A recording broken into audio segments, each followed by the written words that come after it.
Hello, everyone. Welcome in. Thank you so much for joining my co host Mary and I for another Spiritual Learning Thursday. Every Thursday, we go over a different topic. After we play the video on the topic, we'll take any questions that anyone has and we'll try to answer them the best that we can.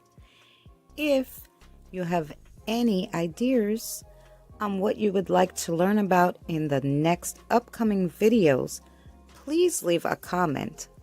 We will be with you shortly. If you would be so kind as to take this time to give a like and share out the video, it would be greatly appreciated. Sit back, enjoy the show. Thank you so much again for coming.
Hi, everyone. How are you guys? Hi to Regina, Kelly, and Fancy.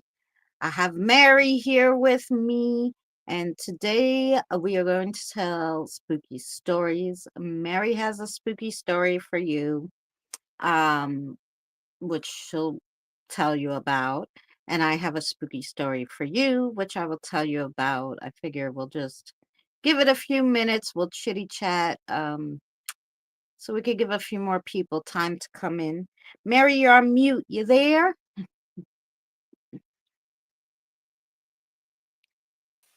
Yeah, I am now. I just got off the phone. I said I'd take a phone call. Oh, I didn't hear you. Probably because Oh, yeah, the I thing didn't take was a phone call. playing. Oh, I had okay. a I'm choice. sorry. Well, I did have a choice, but I No, needed I know. to take the phone call. It's fine. I It just was because busy. the thing was playing, I didn't hear you. The thing what? The intro must have been playing, so I didn't hear you. Uh, Or Hi, that was at everybody. Whoever's here. Hi, Kelly. Hi, Fancy. and Um, Regina, I believe. huh? And Regina. Regina's in here too, isn't she? Somewhere. Yes, Thought I seen her so. come in earlier. Let Mhm. me go over here and YouTube and share us out. Oh, yes. Uh,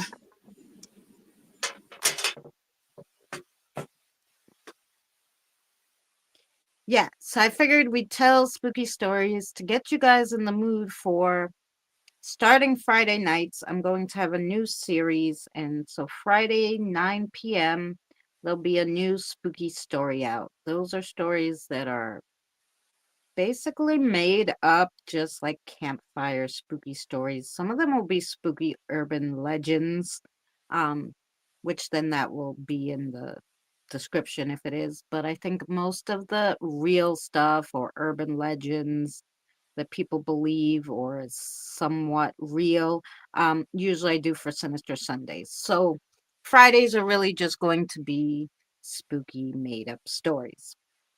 So tonight Mary is going to tell us a story. Is it spooky and is it a true paranormal like story from a haunted house, or is it a made up one? Hang on, man. Something's wrong with She's my value, volume. Hang on, I'm not hearing you very well. Are you guys hearing her very well? Are you Or is it? guys hearing me? There you go. Maybe I just didn't have. I don't know. Maybe I haven't close enough or what. Are you better now? Did you get closer? Okay. Ooh, baking. Okay, that's Okay. What did fine. you ask me now? Oh, thank you, Fancy. She says she hears us fine. Um, I asked you, is the story you're going to tell a true story or like about a haunted place, or is it a made up story? Uh, Hi, Diane. it's not.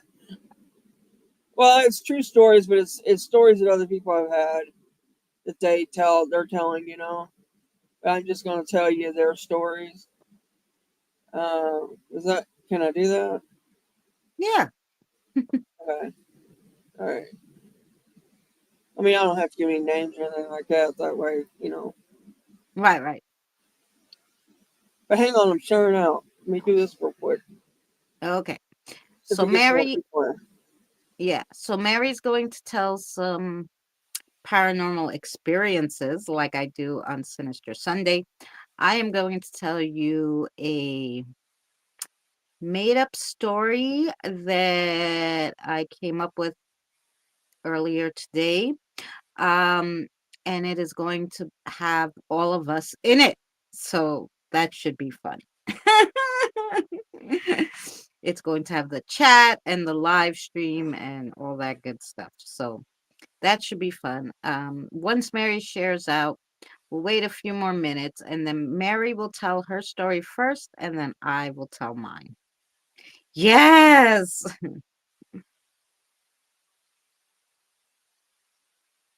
I hope you're well, Diane. Hi, Dan.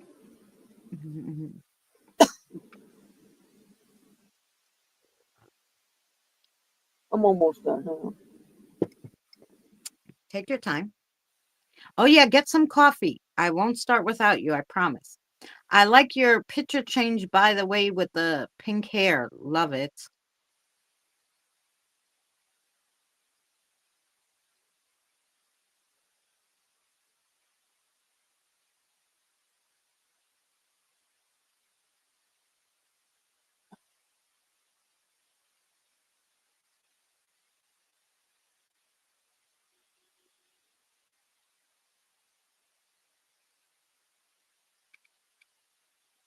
So, how's the weather where everybody is? It has been in New York for the last 3 days in the 50s, raining and gloomy. I'm just The only thing that I'm happy about that it's drizzly is that I don't have to literally go out and water the plants because they're getting enough water. I guess that's the only thing we're happy about. But yeah, I'm chilly. I have a heavy sweat. I have my heavy sweatshirt fuzzy on today.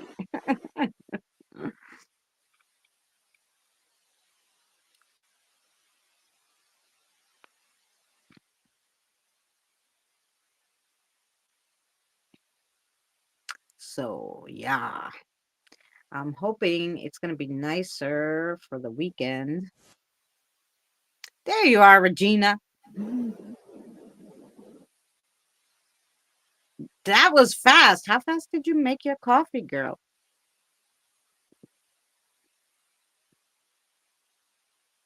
Or did you have it Okay, made I and you just think got I another got, cup?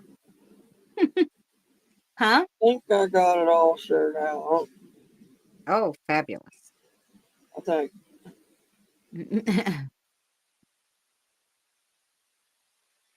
It was already made. There you go. I know I should make another cup too. It's getting a little cold. I hate cold coffee. And when it's cold like this, I want it really hot.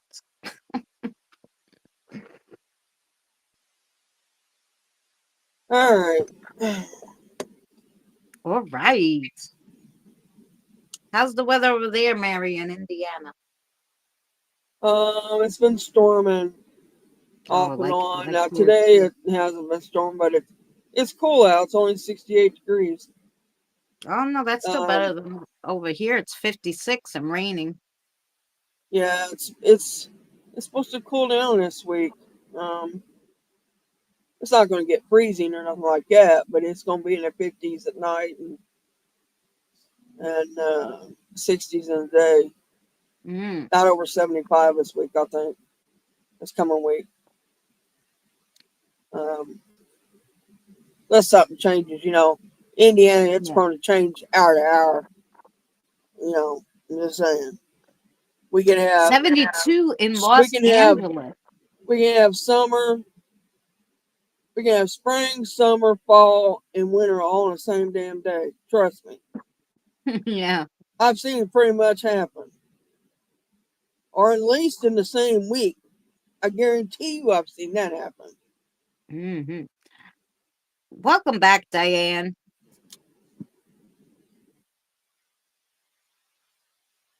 Okay. Yeah. All Hi, right, James. it's just some stories I have found, you guys. I did this kind of last minute thing because we do this next week. I'll do some research between now and then. Depends on if you guys like us doing it or not. I just have not felt well the last 2 days because I've been without some medicine that I needed for the last 2 days, and I finally got it a while ago. And I'm feeling a little bit better, but still, if you guys know what I'm talking about, you be without medicine for a couple of days that you're supposed to take, and you get all out of whack. And needless to say, I'm out of whack. I got to take this call and call me back. I don't know why, but hang on. Hmm. All right. And once Mary gets off her call, she will start her story, or stories. She has a few little ones for you. Um, I have one longer one for you. So yeah. Um, and then we could do chitty chat or whatever after that. We can find more stories if you want. It's raining there too, Regina, huh? Mm-hmm. Oh, I bet it's nice where James is. What is it, like 85? Are you in the swimming pool, James? I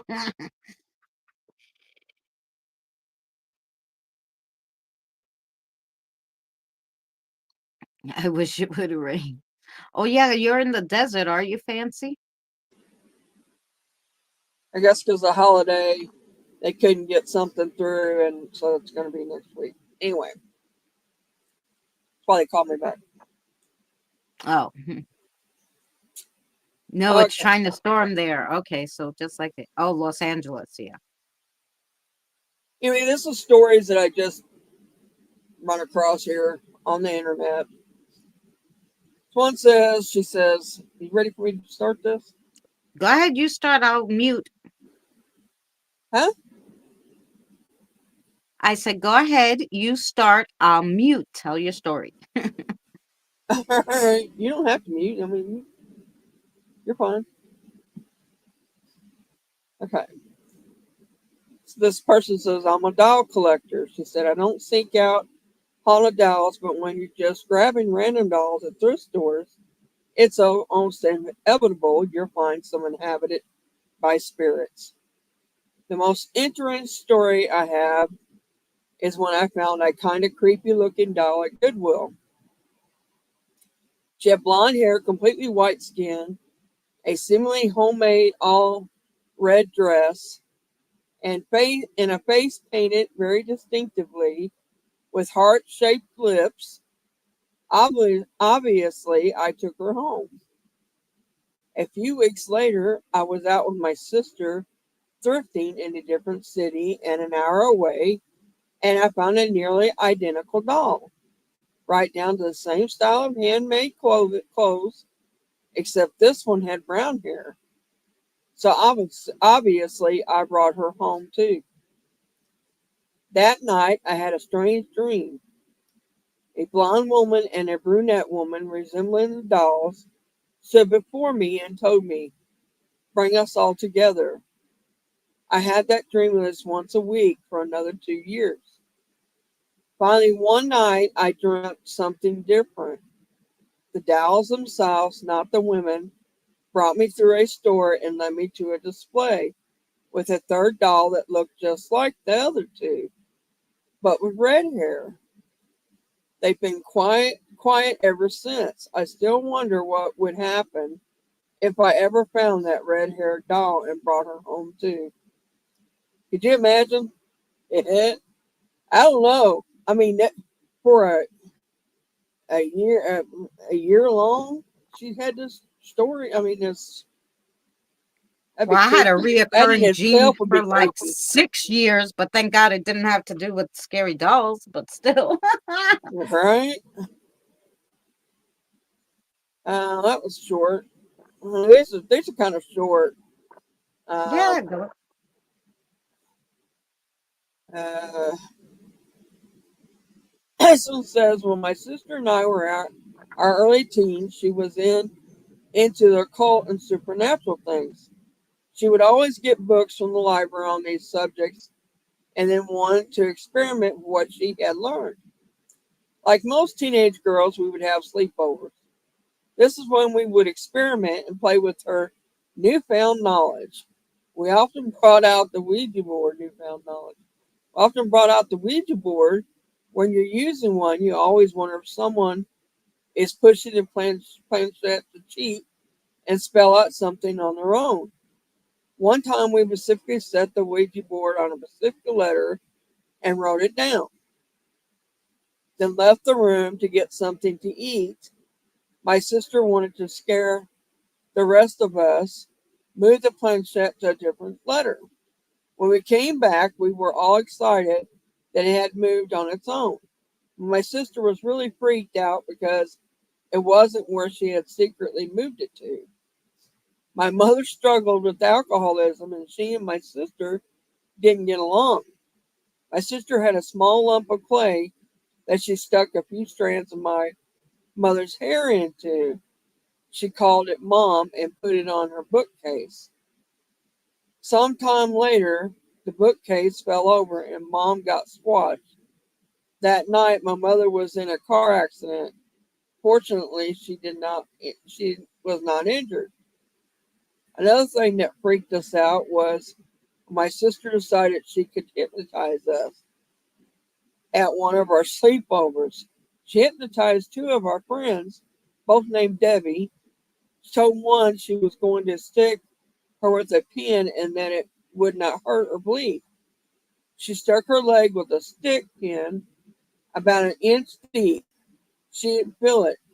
She didn't bleed. Then she told Debbie that she was the other Debbie, that she was actually Debbie too, and proceeded to ask them questions. I wrote down the answers. They didn't know each other well, as one was my friend and the other was my sister's friend.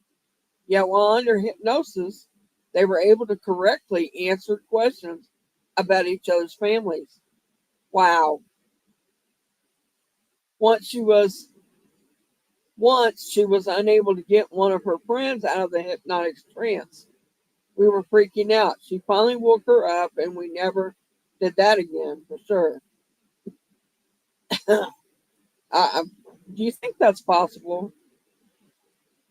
Hypnosis? I mean, do you think? I mean, this these supposed to be true stories, but we don't really know. We wasn't there. You think that's humanly possible to do that? Hypnosis. Yeah, I think people can hypnotize people. I mean, that's Oh, I something don't mean that, that. I know you can be hypnotized. oh, I mean, can they, like, that they don't know each other at all? Can they? You think oh, they can that answer? part. That would be. I don't know. No, What do y'all think in chat about that? unless a spirit, because obviously they were playing with the Ouija board and all sorts of shit. Unless the spirits were telling them in their Was head what to answering and say, telling them? yeah. Could be. Could be. I never thought about that. Um, very well could be. That's kind of something to look into. You think? Mm-hmm. You need to write that Yeah, one that down. is.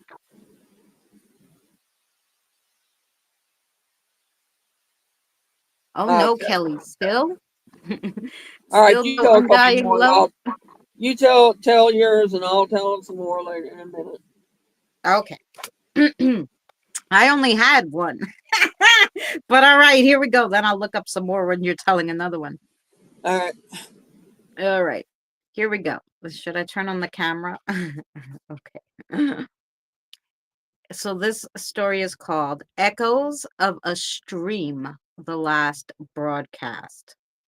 A duo of amateur paranormal investigators run a popular live stream on their channel on Thursday called Spiritual Thursdays. They talk about their haunted exploration and paranormal experiences while interacting with their growing follower base in the chat. During one stream, they decided to take their viewers to a supposed haunted location, a house boarded up and on the verge of being knocked down. They have gone there before, but this time was different. The paranormal activity wasn't only happening on screen, it was basically bleeding into the stream itself. Christina, the team leader and founder of the group, is a believer of the paranormal, but is rational and unafraid. She manages the paranormal equipment, editing, and live streaming program. Jonathan, her son, hears and sees spirits since a young age and struggles with past traumas connected to the paranormal. Then there's Christina's boyfriend, Danny, who joins the duo on stream. He has 50 years of experience with the paranormal and is very knowledgeable about spirits and other beings. During the live stream investigation, viewers start receiving whispered messages in the stream that don't match any audio the team is capturing. The followers of the stream begin to report strange occurrences in their own homes as they're watching the stream. Strange user names start appearing in the chat, accounts no one has ever heard of or seen before, with messages like, "Don't let her speak," or "She sees you now."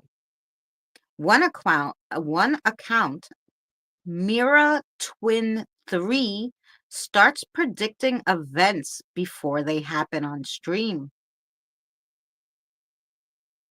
Christina uncovers that there may be more to the house that they're looking at and starts investigating on her phone to find any information that she can.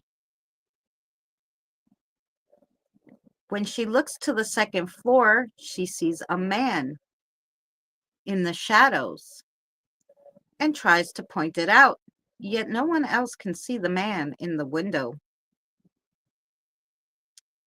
Christina concurs that she thinks the house may be a thin place, a tear between realities and the stream.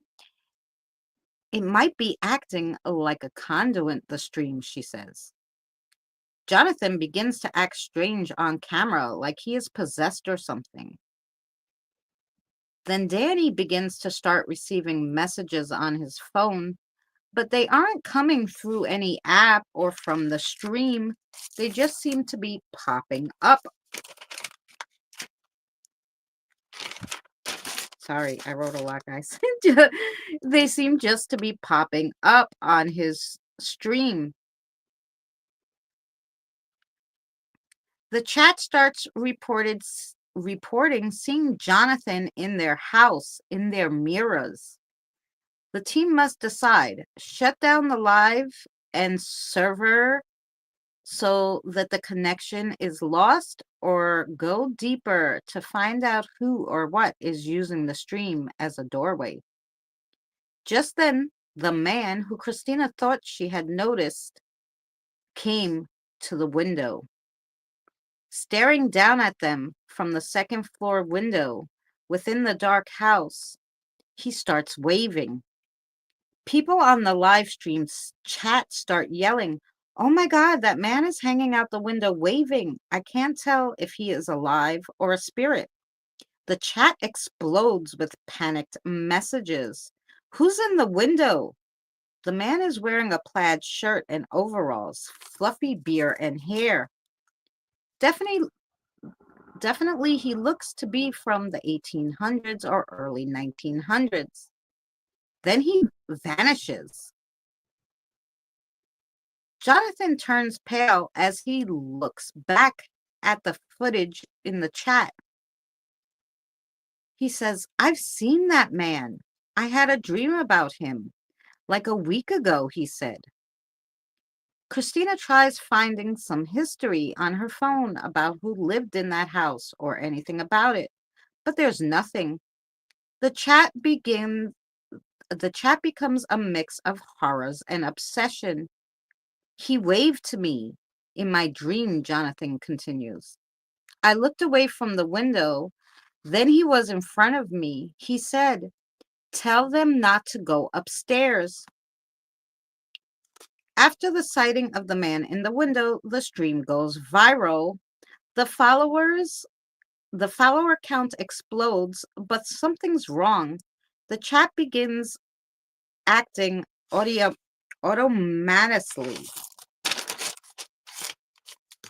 Messages appear from accounts that don't exist, posting timestamps and warnings. "Don't go upstairs. She's not strong enough to keep it in. If you hear him whisper, it's already too late. He wants an audience." Danny tries to talk to the spirits and says it's probably just the spirits messing with us. Maybe we should just go into the house on the live stream and go to the second floor. Jonathan, not wanting anything to do with this, is not happy, but he didn't want his mother to go alone. So they start to ascend the stairs in near silence.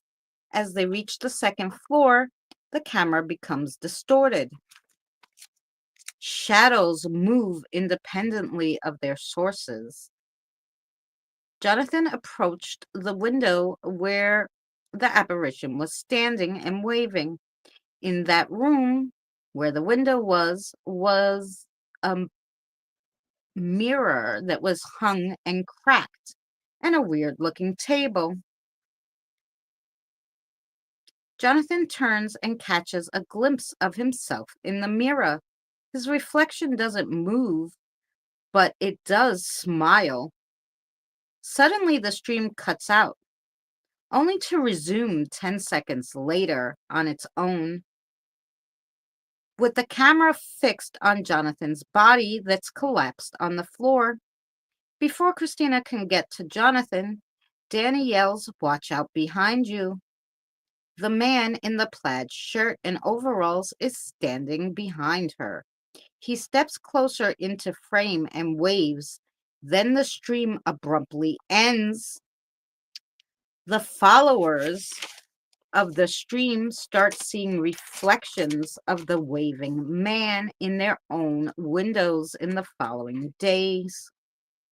Christina and Sun Go Squad vanished from social media, and Danny is institutionalized and only mutters one phrase, he's still streaming. A month later, on a Thursday night, Christina and Son Ghost Squad's channel goes live.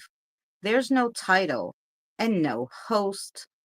It's just a dark room and only the sound of a mirror cracking as if someone or something is coming out of it. Okay, that was my spooky story. And it included all the chat, you guys. Hi, Jen. How are you? I'll be right there. Hang on a second, okay? Uh-huh. Did you guys like that one? Maybe I'll retell it on a Friday night one.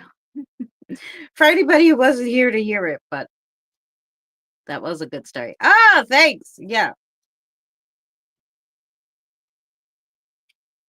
I thought it would be fun. It kind of sort of happened. I was on someone else's panel and I went to that house because we were bored. And I'm like, oh, I'll go to that spooky house. I'll show you guys.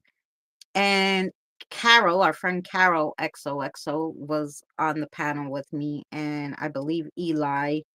And I forgot now who the hell's panel we were on, but it was the four of us, the host and us three. And I go over to the house, and I'm there for a little while, and I'm talking, and I'm not really paying attention. But I look up, and I'm like, "Does that window look weird?" And I face it there, the my camera up to there, and I leave it in there, and they're like, "Oh my God, run!" And I'm like, "What's the matter?" So I start walking away from the house. I wasn't running. And they're like, "There's a guy in the window waving to you." And I was like, "What?"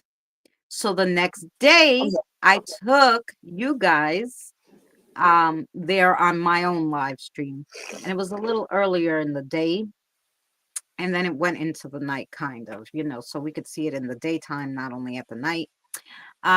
So on that live stream, I caught, you know, on the live stream, that man in the window, and that's what he looked like. So it was semi-real and semi-fake story. I entangled it, it was made up, but yet based on true events, kind of, sort of. So yeah. Oh, thanks, James. So yeah, so that's where I got the idea for that story. So you have another one for us, Mary? Oh, maybe Mary had her phone call again. Wait.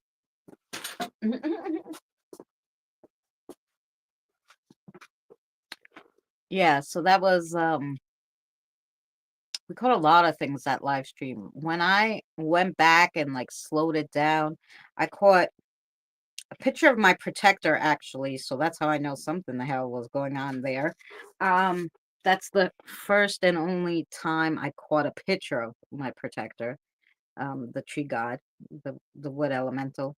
Um, I believe there was a fairy that I caught. There was some other weird electric looking apparition. Um, there was the guy in the window. There was some weird looking, maybe eyes staring at us from a bottom floor window. I couldn't decide what it was. Um, then I walked, because I just walked there from at the time I was living in a trailer park. From the trailer, it was right behind the trailer park. So then I walked into the trailer park, and I was just talking to the live stream, and somebody on the live stream caught a picture of this little blue creature apparition thing. I don't know what the hell it was. It looked like a square. It looked like it had a square blue head and a weird shaped body. It was small, maybe 4 or 5 inches. It wasn't a big thing, but it was staring at me through the window from where I was live streaming at my house. So they were like, it followed you. Something followed you. It was so crazy. That was a crazy live stream. Anyway, yeah. So, are you telling my real story on Saturday? Or is it No, on or Sunday? Sunday will be your story. Sunday will be Mary's paranormal experience on Sinister Sunday. Yeah, Hey, how are you? y'all need to listen to it because yeah, Yeah, it's a good one. huh? It is a It, good one, isn't it? yeah. SHTK Photography. How are you? Good evening. So yeah, so Hi, you have another photography. little one for us? Hi, Evie. Hi, Abby. Okay. Okay. Okay, this says this is a family member story. It was in the 1990s, and she was relatively young at the time, maybe 5 or 6. She'd been vacationing in Florida with her grandparents. They were getting ready to board a flight back home, but she told them that her tummy hurt really bad when she thought of getting on the plane. She refused to go, saying her tummy hurt too bad and she was staying there. She hadn't ever had problems flying before. I tried bribing and begging basically everything short of picking her up and forcing her to get on the plane. Her mother was back home watching the news on break at work when she heard that a Florida flight had gone down roughly 10 minutes after takeoff and crashed in the Everglades. At such a low altitude, there was a small possibility of survivors, but the authorities determined that they had made it. That if they had made it, they were not likely to survive almost certain wildlife encounters shortly after the crash. They opted not to even attempt a rescue mission to avoid losing more lives. When they released the flight number, it was their flight. She freaked, but there were no cell phones, and the airport wouldn't tell her anything about whether or not they were on the flight. She left work in a shock and grieved all evening. The grandfather finally called around midnight, casually telling her they were boarding a much later flight home after her daughter flat out refused to get on their plane. She sobbed, saying she was so happy to hear from him and that she was glad she did that because their flight went down right after takeoff. He had no idea. The airport kept it very hush hush, presumably so no other passengers would panic or cancel their flights. The mother didn't tell the girl until she was much older, 2 decades after her grandparents passed. She was in disbelief. She went through her whole life thinking it was a dream or something she'd seen on television, not that it was real life. She looked it up and read all the details and was shocked to learn that they would have been alligator food on the off chance they had somehow survived the crash. The instincts of children prevail. Even that's gut feeling. She had butterflies in her stomach. It's that Oh yeah. gnawing gut feeling you get in your stomach when you know that you don't need to do something, but Yep. that's just something you just don't need to do. Yeah, Yep. that's what that was. Oh yeah, At five because or I 6 years old, she's probably got more than just that. She probably just has never tapped into it. oh yeah. All All right, right, here's a little okay, go ahead. here's another You want me short to one. tell? Okay, you tell the little short one, then I'll tell a little short one. All right. And this one says I never really thought much about the paranormal until I moved into my first apartment. I got there a few days before my roommate and set up the basics. I was sitting on my counter the first night. I watched my swinging trash can's lid moving on its own out of the corner of my eye. I shrugged it off, but things just escalated from there. The hanging blinds would move one petal at a time. There would be knocking up and down my bedroom wall, the other side of which was the living room. My TV would turn on at full volume in the middle of the night to an older black and white show. Eventually, I worked up the courage to ask my roommate about it, but she beat me to it at lunch that day. She casually asked if I was having any weird experiences, and we started sharing stories. After talking about it, things seemed to get more frequent, and I was having a hard time sleeping at night. Eventually, I sat up and yelled, "I'm not going anywhere for the next 2 years, so you can either let me sleep for work or believe me, I'll find a way to get you out of here." Suddenly, the wall knocks went silent. My TV stopped turning on at night, and the paranormal activity seemed confined to the kitchen. Months later, my best friend, I'm sorry, but that was funny. Months later, my best friend and I tested positive for COVID and quarantined in my room for 2 weeks. Our ghost must have realized we weren't working at the time because the TV began turning on at night again. It's the same old show, leaving the friend speechless. One night I was sitting in front of my full body mirror with my friend right next to me. I looked up to see a tall, thin man in overalls standing behind us. He looked as surprised as we were, and we immediately turned to look behind us, but he was gone. Long story short, we named him Charles and would have to warn anyone staying over about his antics. I've never had an object physically move in front of me since. Wow. Hmm.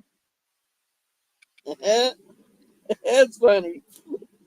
Yeah. Set up hard at him, don't she's gonna kick him out of there. Yep. It's One funny. way or the other, you're going, dude. Yeah, well, Exorcism, I don't know what, but you're going. I've done that.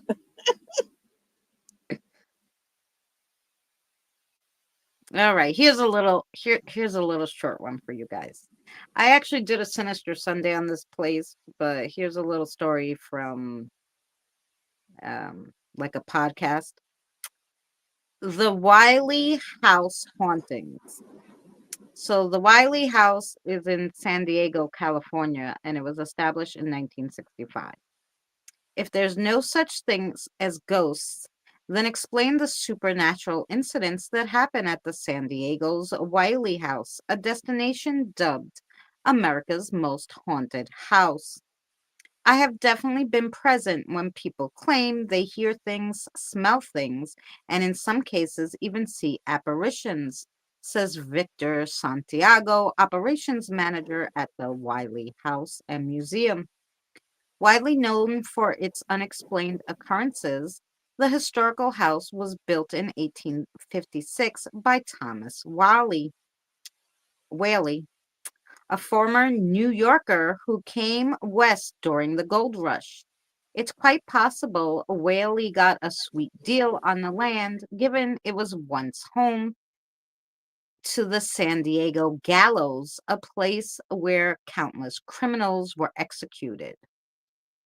Though he doesn't know exactly how many people died at the site, the manager says that the manager says that one prisoner stands out. Yankee Jim Robinson was executed on site after he stole a boat, says the manager. Legend says that Thomas Whaley was actually a witness to that execution. Whether it's true or not, Santana says that the Wiley reported hauntings happening in the home in the following years, citing heavy footsteps going up and down the stairs while he was working in the office. He would also sometimes hear a man grunting, if you will, and he would attribute that all to Yankee Jim Robinson's. After dying of natural causes, Thomas is said to have become a ghost himself at the house, with some visitors claiming to smell the cigars he enjoyed smoking. Or you might even see him at the top of the staircase looking down at you, says the manager. Other mysterious occurrences at the Whaley house include the unexplained scent of lavender in the air, attributed to Thomas's wife's perfume, as well as possible ghosts of the family's pets. You might feel something brushing up against your leg, even licking your leg in some cases. And they believe that's the family dog, says the manager. Now, has the manager ever seen anything there? He says he never seen a ghost. However, he's had a couple of odd experiences, including seeing a doll that seemingly appeared to move on its own once in a while. Occasionally, he hears a woman's voice crying late at night. The manager also was present during a paranormal investigation at the site in which an EVP picked up something utterly spine-chilling. You set up the recorder and then you ask questions. You guys know how it works, the EVPs. The investigators asked, "Is anyone in the room with us? And what's your name?" So one of the questions was, "Are you happy that we are here with you tonight?" On the playback, the recording, when they played back the recording, you hear someone say no to that answer. So that's just some things that happened there at that house. Has anybody ever gone to there? Anybody live in San Diego? Anybody ever seen that house? I lived in San Diego, but when I lived there, I wasn't into paranormal. I was, I've been like this all my life, but still, I was not doing any investigations, or I wasn't. Yeah, I had it tampered down because I didn't tell anybody in my family. I've told you this story many times. Yeah.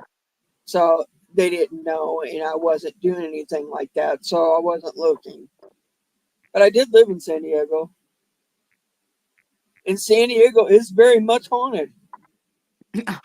all around it, actually. Especially in the hills. In the mountains, the mountain area. I call it hills because they're small mountains, really. Yeah.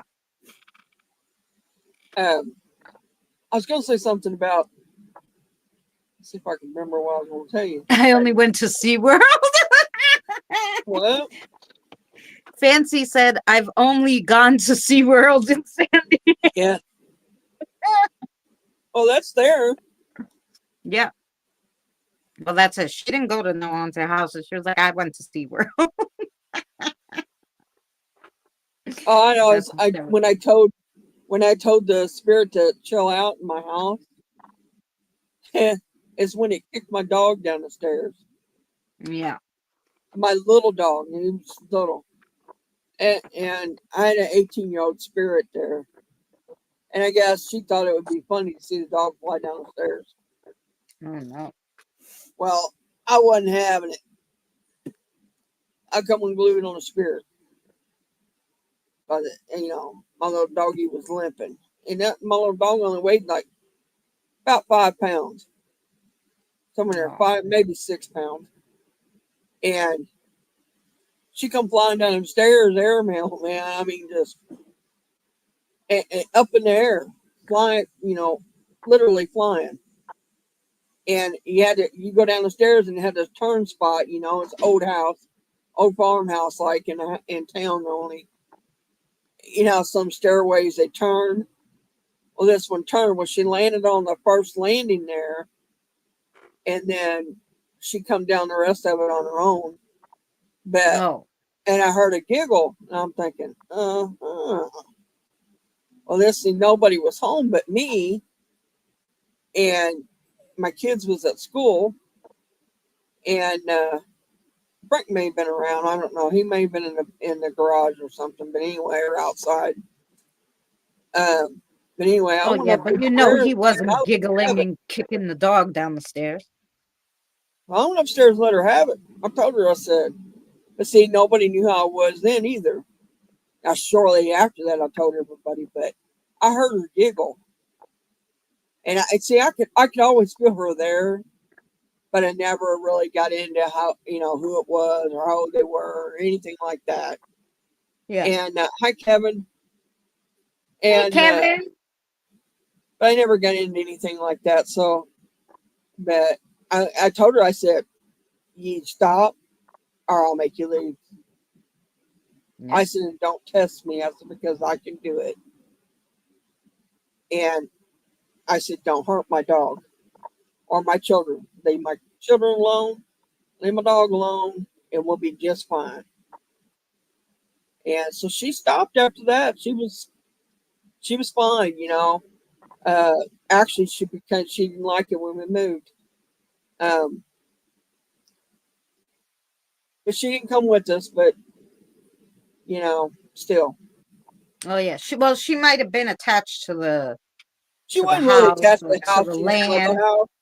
She grew up in that house, Yeah. and when she passed away, that's just where she wanted to live, and that's where she Yeah. stays. Because she wasn't attached, because she could go and come back. Oh yeah, but and she could have always made a tether to somewhere else with you guys, you know. Right? She could, yeah. Uh, could have. I don't know about that part. I don't. I didn't get too much into that back then, but I do know that she could go and visit and do what she wanted to, and then come back. Yeah. She said she didn't have to, but she chose to. Right. That's the one time I went off on one spirit anyway. I'm not. I'll not normally do that because I love my spirits, but they test Oh me. I yeah. will.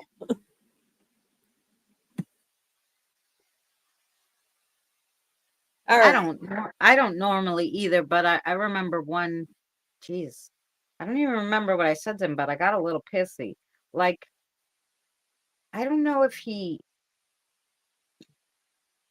you know, was All right. yelling or Here's another attacking me. story. Okay, You one ready? second. One Huh? second. All Wait. right. I'm waiting. I'm I'm waiting. telling I'm telling this. I don't know. I only went off on one spirit. I don't know if he was, like I said, I don't know if he was what he was doing, yelling at me, or he said something to me that I found, I got pissy at. And I'm like, don't you dare talk to me like that. Who the hell do you think you are? Well, I never heard that spirit again. But that's what I said to him. Who the hell do you think you are talking to me like that? Like, I forgot what he said to me, but I was not happy with that guy. I was like, how dare you say that to me? And like, I never heard another boo out of him. I guess he didn't expect that I was hearing him or what, but I got pissed off. Yeah. Yeah, you can tell the story now, Mary.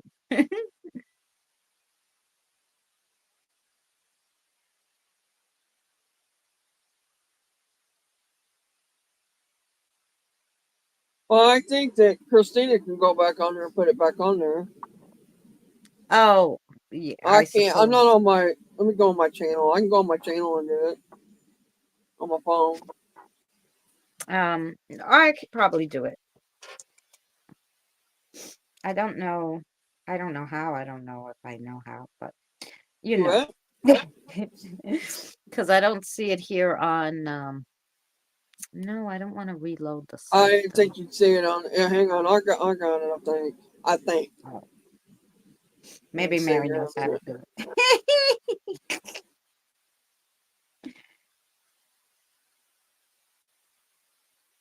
Maybe I do. Maybe I don't. No, Diane, maybe you deleted it just for you because I don't see. It should tell us, oh, this was Yeah, deleted or crap. It whatever, done but I fell don't off see there. it. I don't know. I don't see it. Yeah, that's right. If I saw it, I could probably put it back, but Fancy, you okay? She didn't do it on purpose. no, so it's okay. Oh, I it's didn't about say spirituality. anything important, I don't think. About you've only been to SeaWorld. Oh, that was the one, Okay. and we like that one Diane, too. she deleted. Fancy, Diane deleted your message by accident. She didn't mean Yeah, to. no, that's She had a okay. phone in her pocket. I do that stupid shit too. My big Believe me, I've fingers done it. I sometimes. may fall asleep and I delete think I half of the chat reported out. someone by accident, and I had to tell you too, but I fell asleep and I hit it. I didn't mean to report nobody. They were probably laughing at me like this stupid. I literally was, when you're like half falling asleep, Yeah. and I was watching a chat and I hit something and I reported someone.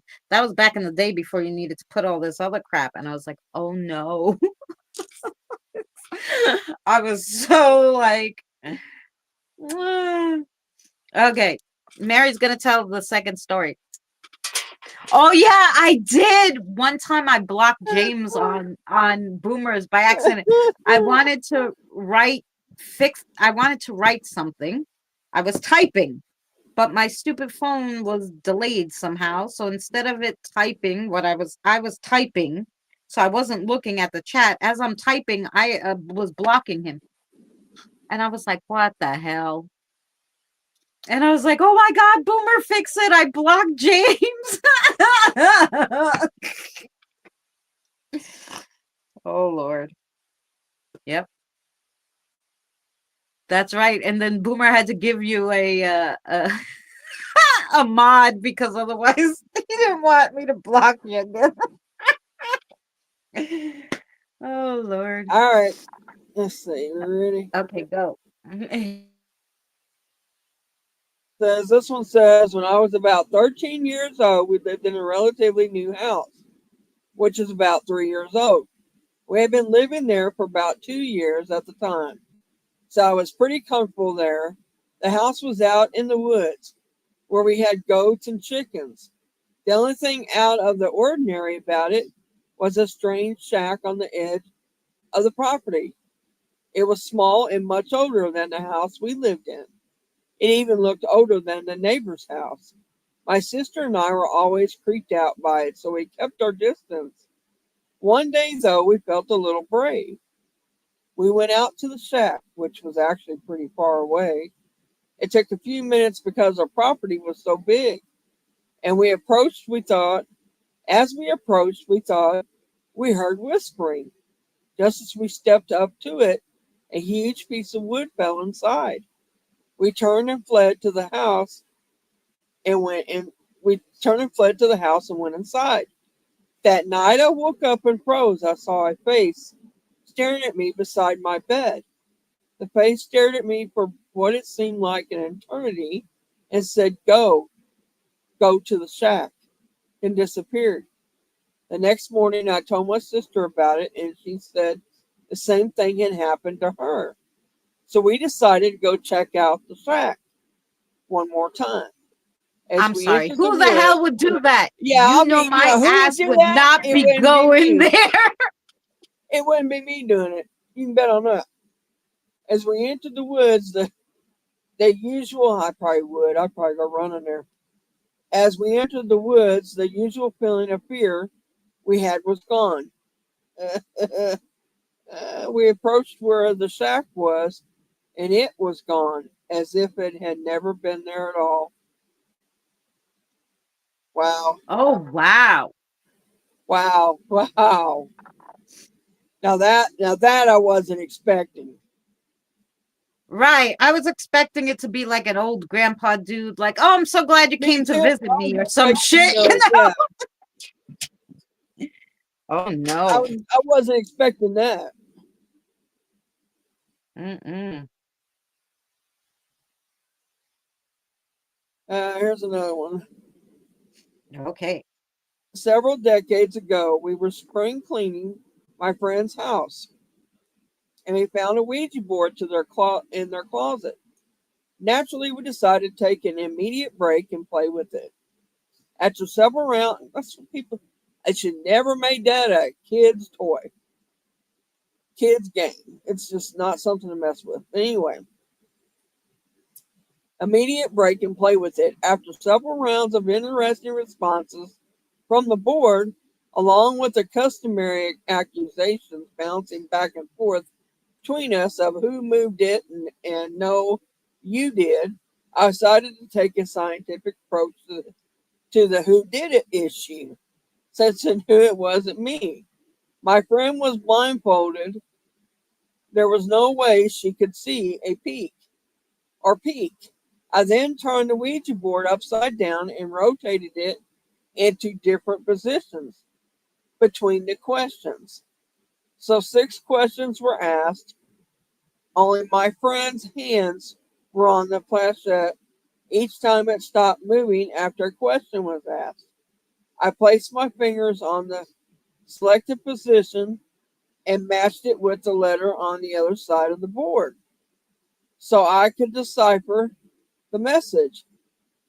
I read the results from underneath the board and wrote them on a piece of paper that was behind me, out of sight, out of sight of my friend. I also did not tell her the selected answers or characters. Two of the questions were yes or no, and the remainder required spelled out answers. The results were as follows. All movement of the planchette stopped exactly upon either a yes or no or a character. Answers that required spelling were spelled correctly with no fudging on my part. Finally, the proof that the Ouija worked, I asked for my friend's mom's birthday. This was to test my honesty in matching up the selection device's positions. Maybe I shouldn't have read this one. People be out there doing this. As I had no idea what her mother's birthday was. The board gave us a date that had the correct month and day, but the wrong year. According to my friend, it was off by a couple of years. But when we told her dad about what we did and how the board got it wrong, he chuckled and told us that the board did, in fact, get her mother's birth year correct. As it turns out, Mom had always adjusted her birth year so people would not know she was older than her husband. Her mom had passed a few years before, and he had all her legal documents in a drawer. Her dad pulled her birth certificate out of the drawer to show us her actual birth date. The Ouija board got it all correct, even when neither she nor I knew the correct answer. She freaked. The board went back into the closet and is still there decades later. I have Yeah. absolutely no doubt that her hand movements were guided not by her but by some other unexplainable force. I don't know who, but I do know what I saw. Yeah. Well, How it many must have been people her. gonna be It trying must that have been her right now? mother. I mean, who else would know her mother's birthday? Mary, if you build it, they will come, right? I don't know. I shouldn't have told them anything like that. I don't trust the Ouija board. Mm-mm. Um. All right. Let me tell a short one here about the Lizzie Borden house. How about All that? right, go ahead. Okay.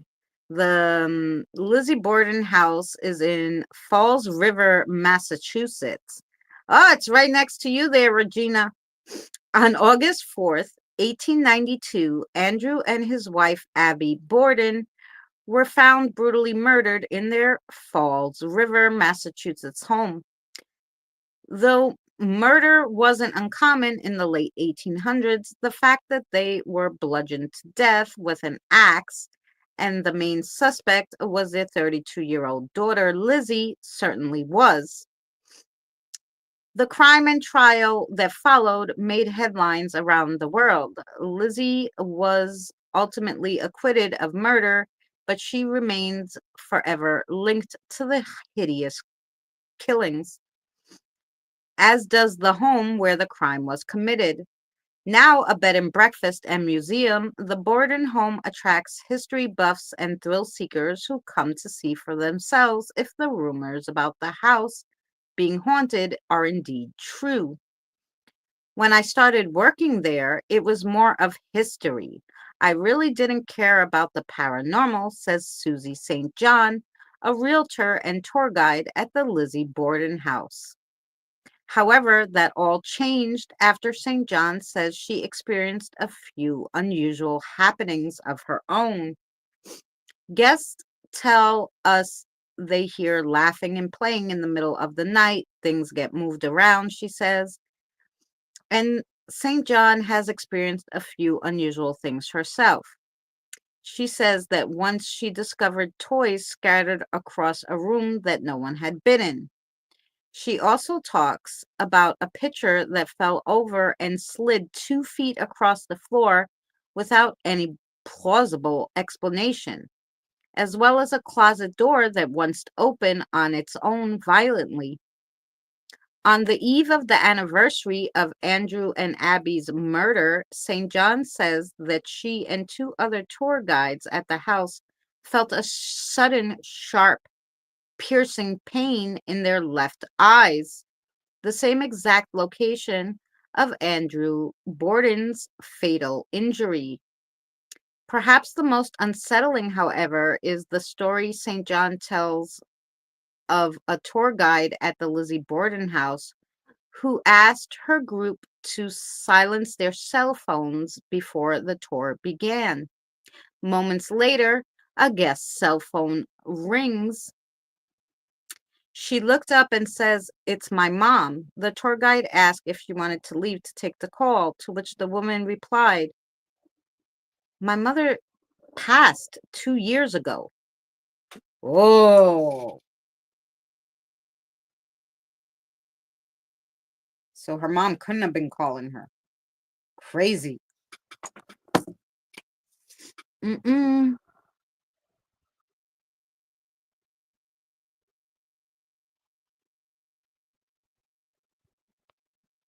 Life was like a box of chocolates. Yeah.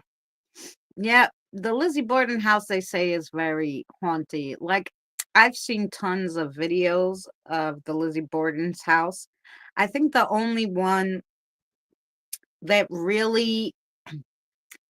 um really had something that I saw that I guess was what I thought actual, because sometimes when other people are investigating, especially if it's pre-taped and not live, I'm not sure that I'm seeing what I'm seeing, right? This one was pre-taped. The only thing was the way that it happened, I don't think could even have been faked, you know? And so, and because it wasn't something like the person who was filming noticed, they caught it, but they didn't catch it with their eyes. They caught it on film only. And then they walked around, and it wasn't until the editing process where he's like, "Look at this shit that we caught." I didn't, and you could tell that he didn't see it at that time. So, and that was Omar Gosh's footage of when he went to the Lizzie Borden's house. And I don't know if it was the first Lizzie Borden's house. It might have been the second one where she lived after. So it might have been actually Lizzie Borden's ghost, not, you know, the family's ghost, because I think it might have been her house, which I think she built a house like it in the same area, but it a little off from where the parents originally lived. So it might have been the second Lizzie Borden house, but it was interesting. So yeah, so that's some place I wouldn't mind visiting, I guess. Um, if I ever get a chance to go there, I will probably go.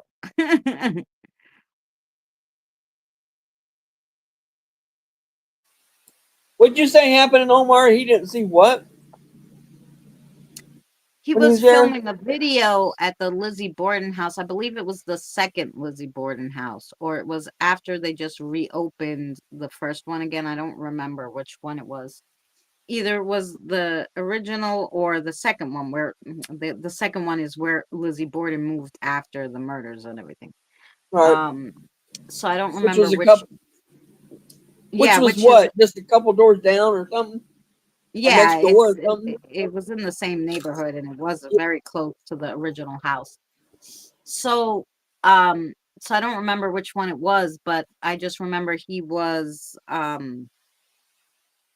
filming a video there with James the Fam, and they were going through the rooms and showing you, like, look how nice it is.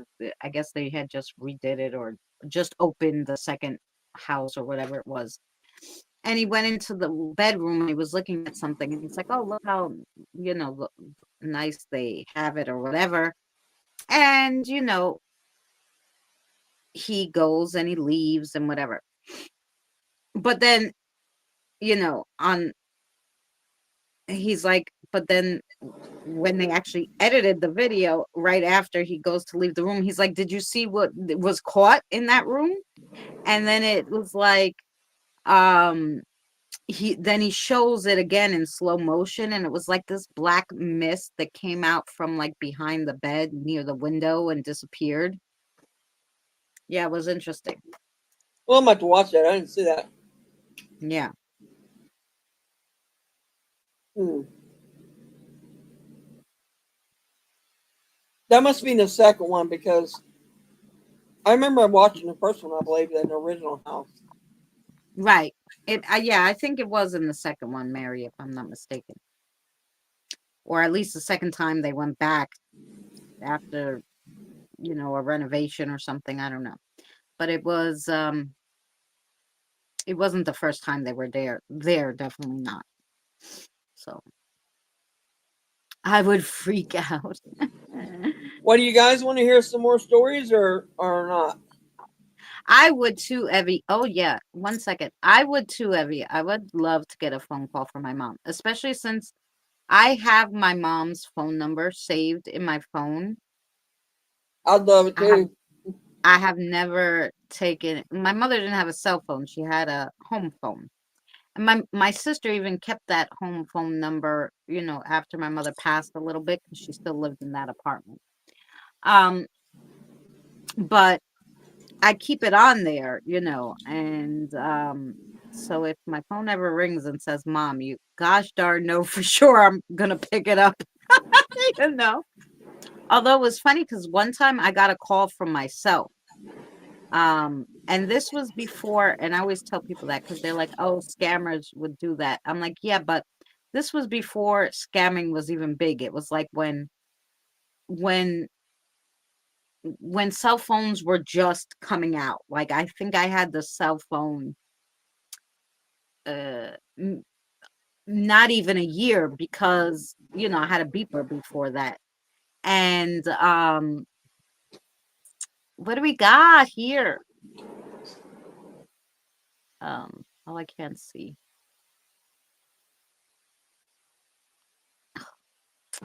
Darn. It doesn't show me on. I know there's somebody that put something there, but anyway, so it was before like all that stuff started happening. Um scam calls and all that because cell phones were so new. So I only had the cell phone about a year, and my phone rings and it's my number and it says my name. And I just look at it and I'm like, what? So I'm looking at it and I'm like, how can I be calling myself? Hey, Autumn Love. Hi, Autumn. I'm like, how could I be calling myself, right?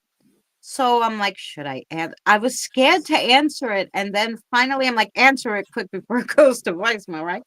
So I answer it and the phone is just dead. There's just like static on the other end. Like whoever was calling me, it sounded like from a landline, which my cell phone number was a cell phone, right? So I was like, what the hell? So I hung up real quick. I was a little nervous about that shit. I hung up real damn quick. And I must have been the first one that ever, because I was asking people, did you ever get a call from yourself? And they're like, it's impossible. Because back then, when cell phones just came out, There weren't much of those scam things because cell phones had just came out. But anyway, yeah. And the technology, I don't think was really there yet, you know. But yeah, so that's what happened there. I think you've been playing your game. Ooh, a whole 13 months. Yay, Gothic.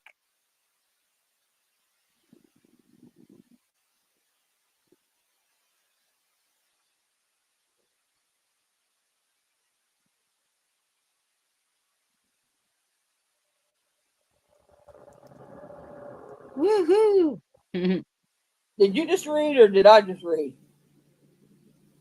I just read about Lizzie Borden. You want to read another story? You have one?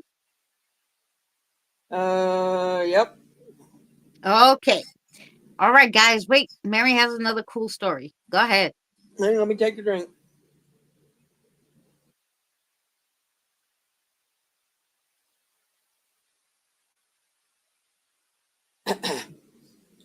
This one says, my grandfather died when I was about 12. My brother and I were visiting my grandmother in Augusta, Georgia. A few months later, anyone from the South whose granny made them homemade grits knows that they take a long time to cook. She would stand over the stove for upwards of an hour, occasionally stirring them and calling our names to come to the kitchen and get our toast ready or whatever.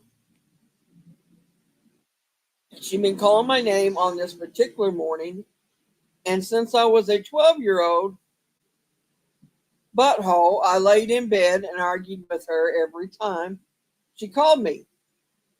After a little while, back and forth, I muttered something very unkind about her under my breath, and immediately a force pushed me out of the bed and onto the floor. I knew no one was behind me because one side of my bed was pushed up against the wall, and my back was to that wall. Plus, there was no feeling of hands on my back, just a very strong force. Let me tell you, the middle of my body jutted forward from my chest down to my abdomen like I was being kicked from the behind by a horse or something. I flew out of the bed and onto the floor. I looked behind me and saw nothing, but I knew exactly who it was. I ran crying to my grandmother, saying, Granny, Granny, Granddaddy just pushed me out of the bed. She said, oh, sugar, I know it. Yeah, I know it was, he's mad. She says, I know it. He's mad that you won't come to breakfast or something like that. I remember kind of laughing too, but being very weirded out. Never heard from him again, but I was never salty to my granny after that. I said it like it was wrote, so don't shame me on the sugar part. That's okay. Autumn, thank you so much. Charlie, is that you, that SHTK photography? Because I'm like, I realize that they're blue, and I'm like, wait, I must know them. Hey, Sammy, how are you? Autumn, thank you so Hi, much for the Sammy. gift. Now, Scott got All a right. gift, and Kirian, and Tiffany, and Eddie, and Miss Moonlight. Wow. All right, I got a Misty. Misty in here? No, Miss Moonlight. I said those are the Oh, people who okay. got gifts from Miss Autumn. All Membership gift. right. Here's another one. You want me to read another one? All right, go ahead. Here's another story, guy. I grew up in an old house. This is what this one says. They grew up in an old house that always made creaking noises at night.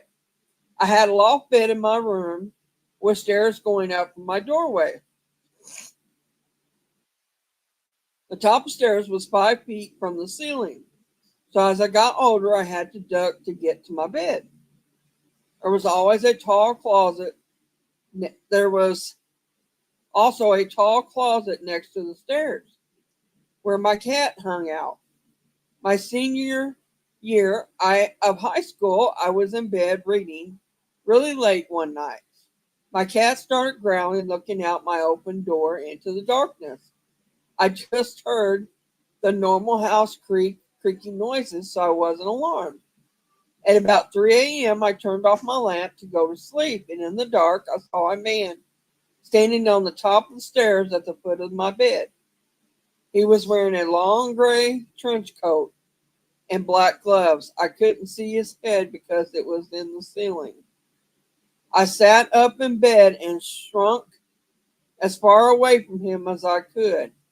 At the same time, my cat jumped down my bed and started hissing at him.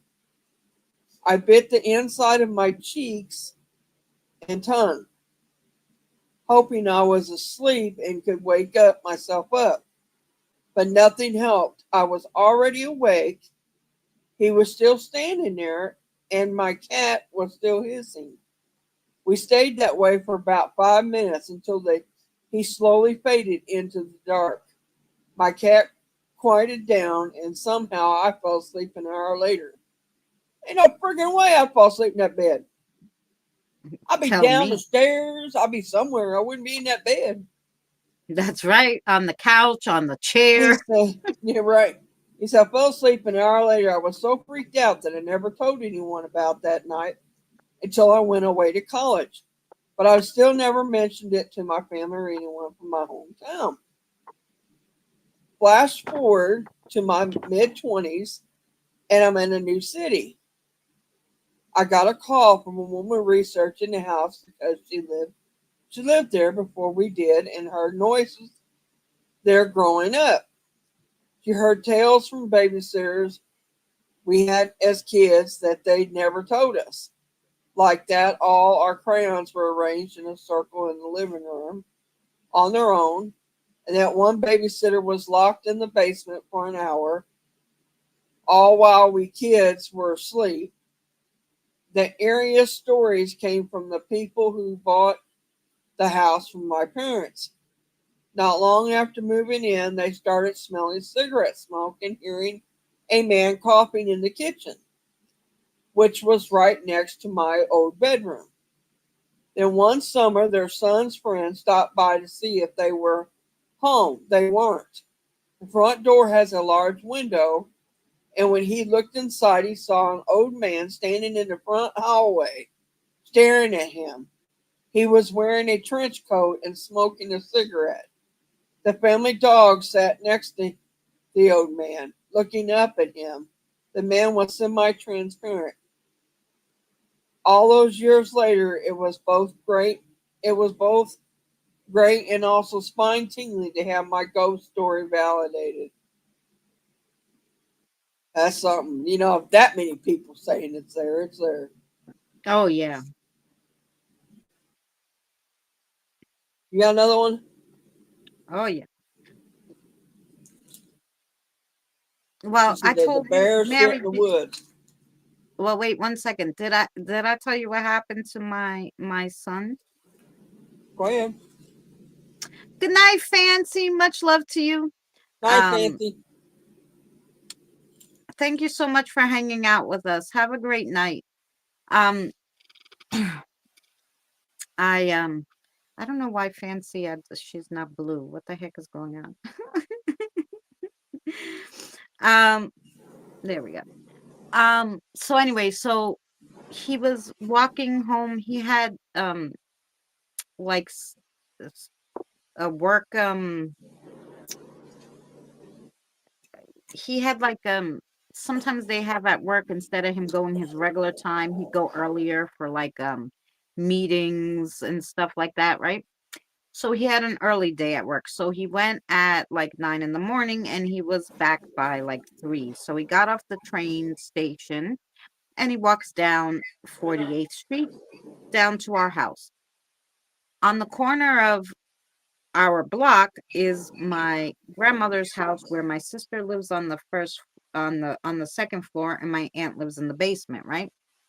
So he got to the corner and he had looked up at my sister's apartment, and on the patio there's a patio, and then there's glass doors that lead into the dining room.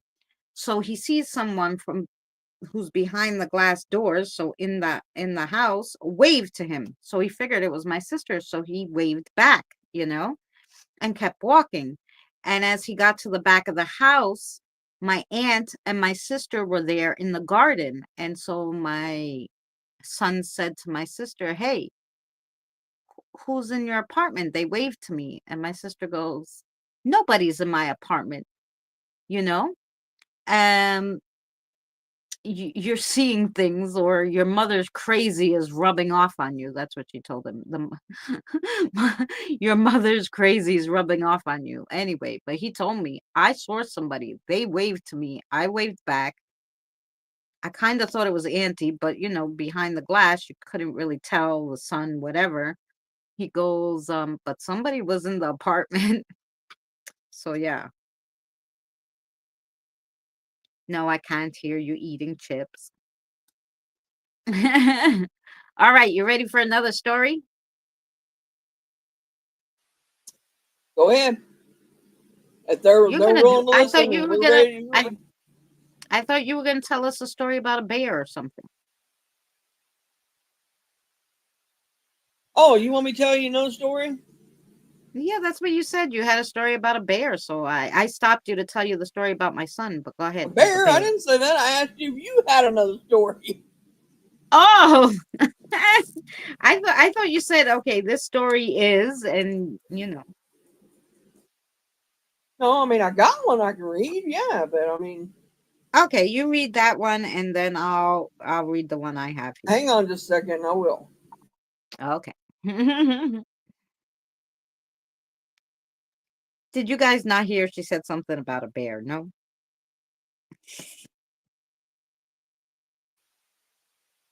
You what? I was talking to the chat. Anyway, you ready? Yeah. Okay. Okay. This one says I was 11 years old in an all-girls summer camp. My cabin mates and I were in swim class, hanging out together in inner tubes. I was the only one without a float, so I got out and went to the float shed. The shed was shallow, so I didn't have to look hard for an inner tube. Fortunately, I couldn't find one. Frustrated, I grabbed the only yellow pool noodle in the cabinet and tossed it in the water. Watching my pool noodle, I called to my friends. They turned around and gave a thumbs up. "Bring my sunglasses to me, please," one of them called. I ran to the pavilion where our belongings were and grabbed my friend's sunglasses. I ran back to the water and tossed them to her. "Where is my pool noodle?" I asked, noticing it was missing. "What pool noodle?" my bunk mate replied. Confused, I ran out of the water back to the float shed. My yellow pool noodle was in the exact same spot I found it before I tossed it in the creek with my friends. I never touched that pool noodle ever again. I wouldn't either. You're telling That was just me. that was kind of short one. Let me find a Hmm. longer one. Okay, you look for a longer one, and I'll tell you guys one. Well, I might find a longer one. Then I am not here. Mm, It's kind of long. okay. So this one, I hate the ads that come up on these things when you're You fix to read one? here. The All right. ghost of Yeah, the ghost of Captain Joseph White. So through though Salem, Massachusetts is best known for its infamous witch trials, there has been plenty of other chilling stories throughout its 400-year history. One of them is the tale of Captain Joseph White, a wealthy merchant who was found bludgeoned to death in his bed. It was a crime motivated by money, according to the now owner of his former home and tour guide at the Salem Historical Tours. who says the 82-year-old merchant was allegedly targeted by his greedy brothers, hoping to get their hands on his will. Brothers Joseph and Francis Knapp enlisted the help of Richard Crowninshield to help get the job done. Late in the evening, when Captain White was asleep, Richard Crowninshield comes in. He goes up the stairs to the second floor and takes a club and bashes the captain over the head and crushes his skull. The murder resulted in a scandalous trial and is now said to be the inspiration of the Edgar Allan Poe's The Telltale Heart, as well as the game Clue. Whether it be its brutal nature or a crime of revenge for the attempt to steal his money, the spirit of Captain Joseph White is said to still wander the halls of his former home. People believe Captain White is roaming around the house protecting whatever treasure he reportedly had. Tourists who take photos in the house or of the house, despite it being empty, many pictures reveal shadowy figures, not only of a male, but also of a female, in the windows on the landing of the Gardner house. Who are they? Nobody knows. It's definitely absolutely active, though. Huh. I'm gonna have to find out more about this Captain Joseph White. His story seems interesting, and the picture that they have here, the house seems really cool. Oh, this one is actually a picture that somebody caught. Let me see. You guys are not going to be able to see it, I don't think. But this was captured in front of the house. Somebody took a picture of the house. And there you see there's a shadow. Put you right there.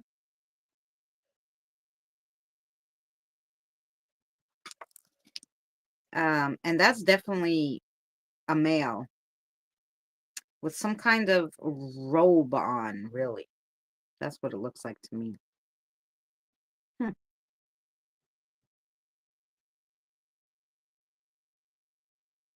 Interesting. It looks like there's some things in the window too, but who knows? But that's definitely interesting. So yeah, that's a cool story.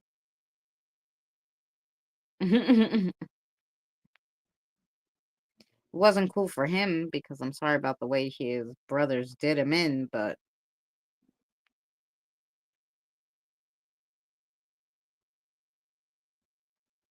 Mary's eating chips, guys, so you gotta wait.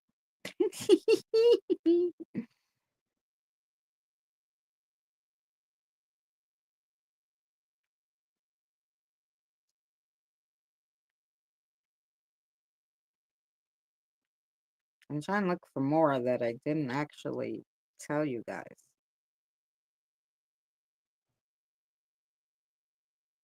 Oh, this one looks interesting. All right, let me tell you about another one while Mary is predisposed. How about the ghosts of Shawshank Penitentiary? I can't say that word. Don't kill me. Okay. The Ohio State Reformatory in Mansfield, Ohio, is widely known for being the location of the classic movie The Shawshank Redemption. But the old penitentiary, which was shut down in 1990, also has a reputation of being haunted. Home to some of the most hardened criminals, the maximum security prison was once the site of murder, suicide, and other violent encounters. The reformatory has this incredible vein of violence that runs through it almost from the beginning of its being built. You can imagine why the place like that would most likely be haunted. There's something negative there. You could just feel it in your bones as soon as you step into the place. And there are, in fact, plenty of stories from the old prison. We ran into a female spirit there, which I thought was incredibly interesting, considering it was I think it was an all male prison. One of them says it is likely the wife of the former warden who was accidentally shot and killed while pulling a box down from the closet shelf. Oh, so yeah, it could be the wife if she was killed there. Paranormal investigators have captured recordings of a woman crying on occasion, smelled rose perfume, and another spirit that's said to haunt the reformatory is a woman who sits in the prison chapel and cries. When they approach this woman sitting in the pew, she disappears. Other people have seen her walking. Then there is the malevolent presence there. With the help of a medium, they've tried to communicate with the spirit, and he would literally be cursing at them. While their session with the angry ghost was unraveling, unnerving, it wasn't until he followed one of the paranormal investigators to their home that was truly terrifying. One day she saw him through a reflection of her window. She saw the thing in the back, his shadow figure, and she just knew it was him from his energy. After seeking help of a paranormal expert, they haven't seen him since. Hmm. Interesting. Ah, thanks, Kevin. Oh, you missed my first story. I actually made my first story up and included the chat and everything, and it was sort of happened, some of it, and most of it didn't happen. But it was a super interesting one. I was thinking maybe I have to do it Thanks, for Kevin. Friday night. Yeah, you don't want to see me. I'm nothing to see. um.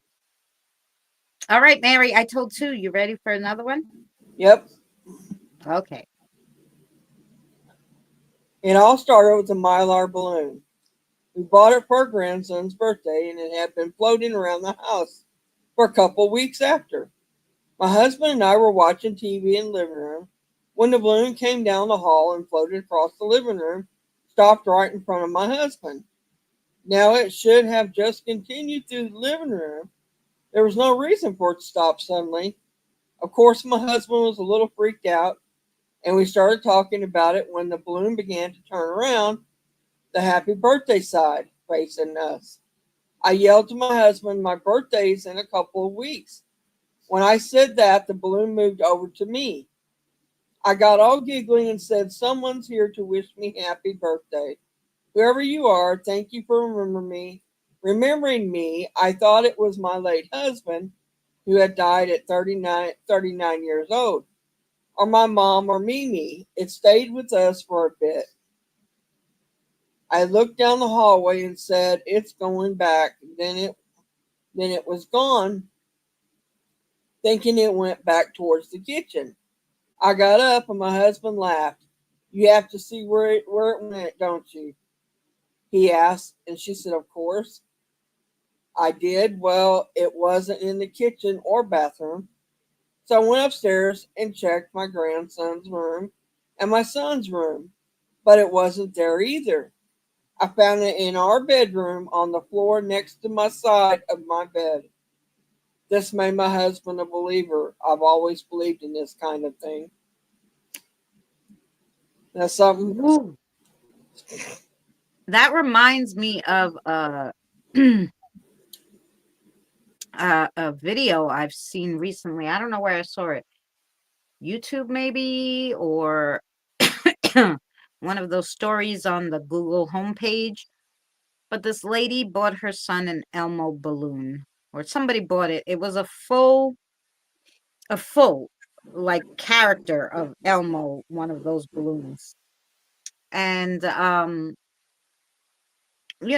son loved it, right?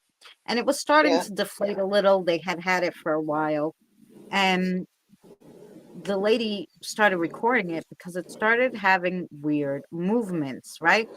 So she recorded it a few different times. So one time she heard a noise and she was upstairs and she went to the bottom of the stairs, and here is this Elmo balloon climbing up the stairs. It literally wasn't floating. It looked like it was climbing up the stairs. Okay? You know what? I've actually seen that too. Go Right? ahead. And then she had another one where um it went from like the living room, it turned a corner, it went to the other room, turned again. She was like, what if it's wind, it can't blow around all the corners, you know? It's crazy. Uh-uh. I don't remember exactly. I think we was at my cousin's house when that No, happened. no.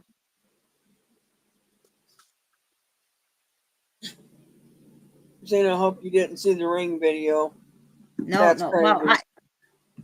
I don't know. Like I've seen a lot of different videos about paranormal, but I'll tell you one thing. I don't like horror movies. I won't watch them because they're fake. I watch paranormal stuff because All right. it's real and it's not scary to me if it's real paranormal. Um things going on because, A, you can learn from it, and B, the fake stuff I don't like. I don't like a All lot right. of blood. I don't like gore. I don't like none of that. But um yeah, but I do love a good ghost capture on video. Or things that are strange like that. I mean, that balloon, I wish I could find it. If I could find it, I'm gonna post it on the community page. Let me see if I can find that. I think it's on YouTube. Um, All right. You want me to read another one? yeah. I lived in a large. This one says I lived in a large older rental home in Bloomington, Indiana, in 2005.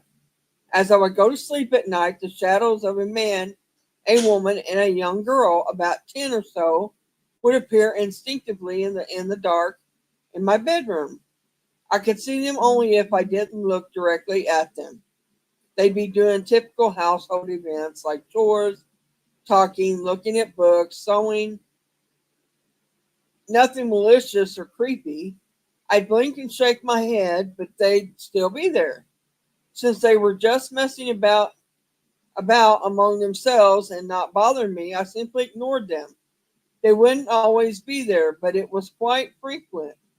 I didn't believe in ghosts, but I decided then to be undecided. I told absolutely no one. I detest and thus avoid such sensationalisms.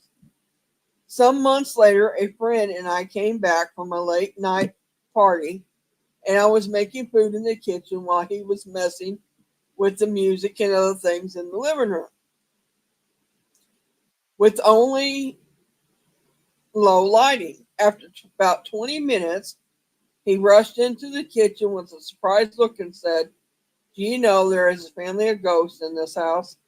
I asked him to describe them, and he did to T, including their ambivalent behavior and activities. I said, "Oh, yeah, I see them all the time. No worries, I think they just are being a family." He was floored and busted out laughing, saying, "You're kidding me." I told him to go back, they'd still be there. He did, and they were. He had lively discussion as we ate. We had a lively discussion as we ate, I'll tell you that.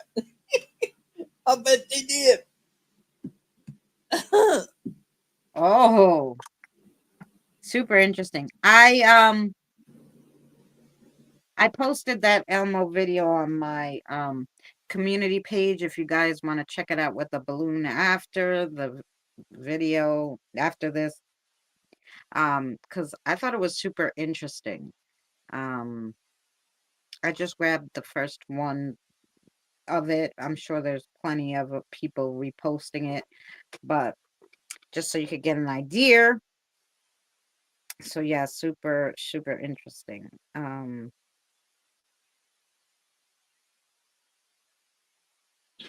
Okay. My son scared the crap out of me yesterday because yesterday or the day before, I have like something hanging in my doorway, as you see.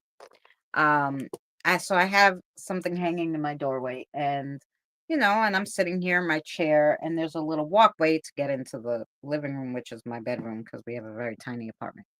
So he was so fast. So I don't know if I was playing June's Journey or watching something on my phone. And I hear the what I have hanging, which is candles. I hear them jiggle a little, and I go, maybe it's the wind. And then someone hits the back of my chair, and I spin around and I look at those things moving. I look at the chair. Nobody's there, right? So I go into my son's room and I'm like, "Did you just come out?" And he's like, "Oh yeah, I got my I needed my social security number. I couldn't remember it." I'm like, "That fast? You hit my chair, you hit the thing, and where'd you go? You're like a ghost." He was so fast, it scared the poop out of me because I'm like, "Why are you hitting my chair?" Like I'm talking to the ghost. They were probably like, "Dude, it was your son."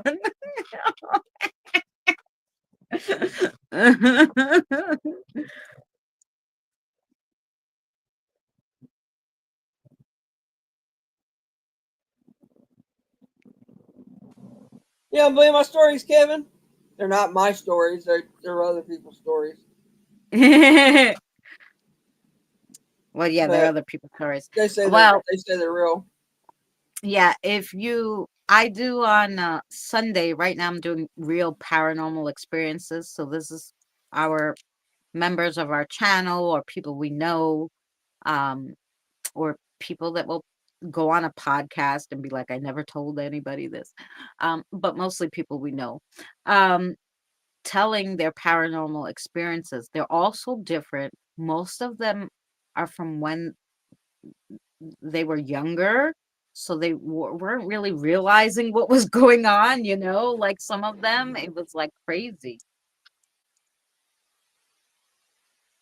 So yeah, we do that every Sunday. Kevin, do you have a paranormal story? I'm gonna have to take one from you.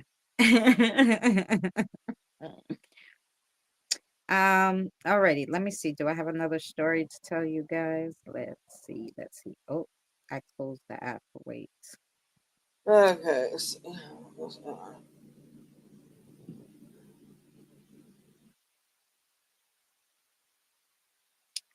Um, Come on, stupid thing. I hate the ads. When I'm trying to read something, I just want to read it. I don't want no damn ads. That was Captain White. We just did his story.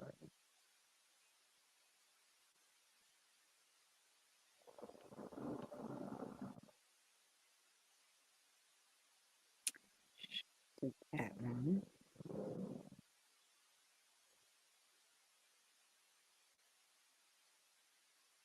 All right. Do you want to hear this one? I got one. Go ahead. And then Okay. I got another one after this. After you, like it's a little longer than the others. Yeah, when you go to my homepage, when you go to the homepage of my channel, you'll see like right after live streams, it says posts. If you hit that post, that's all the community page, what I put up there, on my community page on YouTube, you know. You're thinking of one? Yeah. On my Kevin, on my home screen is my Facebook. Yes, Diane. On my is my Facebook. You could always message me a story. Okay, here we go. The ghost of Willoughby Cole. Cole. Okay, so the Willoughby Cole building is in Ohio. Built in the late 1800s, the Willoughby Coal Building in Willoughby, Ohio, housed a variety of businesses in its time, including a train depot, cheese factory, and a flour mill. In 1912, it became a very prosperous coal supplying a, sup- a place to supply coal to local residents before it was sold to Henry Windus and William Don Norris in the late 1930s. Over time, the relationship between the two owners grew hostile. Henry Windus wanted to buy the business from Don Norris, but Don was unwilling to sell. One morning, Norris allegedly told his wife he was going out to get bread and to check on repairs being done on the Willoughby building, and he never returned. Several hours later, his body was discovered in the front door. He was laying in a bloody heap. Even though his death was ultimately ruled accidental, his family believed that he had been murdered. Though no one knows what really happened that morning, he's believed that to still haunt the building today. Um, a paranormal investigator says, "We have come in contact with him on many occasions." She claims that others have reported seeing faces in the window and heard unexplained footsteps and other unusual occurrences at the building. But Norris isn't alone. We've probably got 5 or 6 resident spirits in that building. Interesting.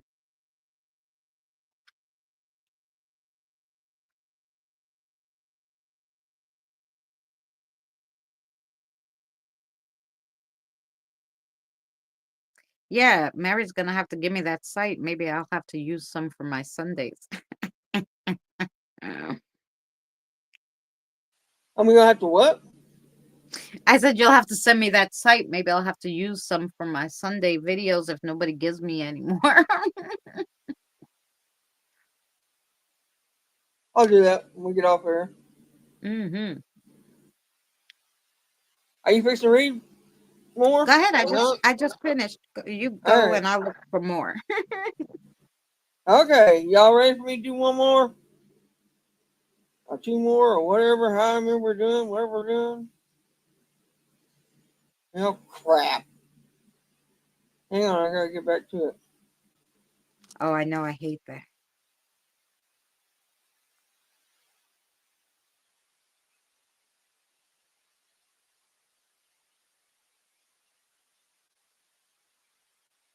Let's see. Alright. I have never heard of a space, it says finally, I've never heard of a space rather than a building being haunted. I have experienced this. In junior high school, I often went to my friend's house after school. Hang on, my phone just leaked on me. I always went to my friend's house after school so we could do our homework together. Their house faced a busy state highway. When you entered the house, you faced the hall, which contained a stairway with a closet under the upper portion of the stairs. At first, we did our homework in the living room, just off the hallway, until we noticed that the closet door would randomly open and close without anybody being near it. My friend's mother told us it was due to the vibration of the heavy trucks on the highway.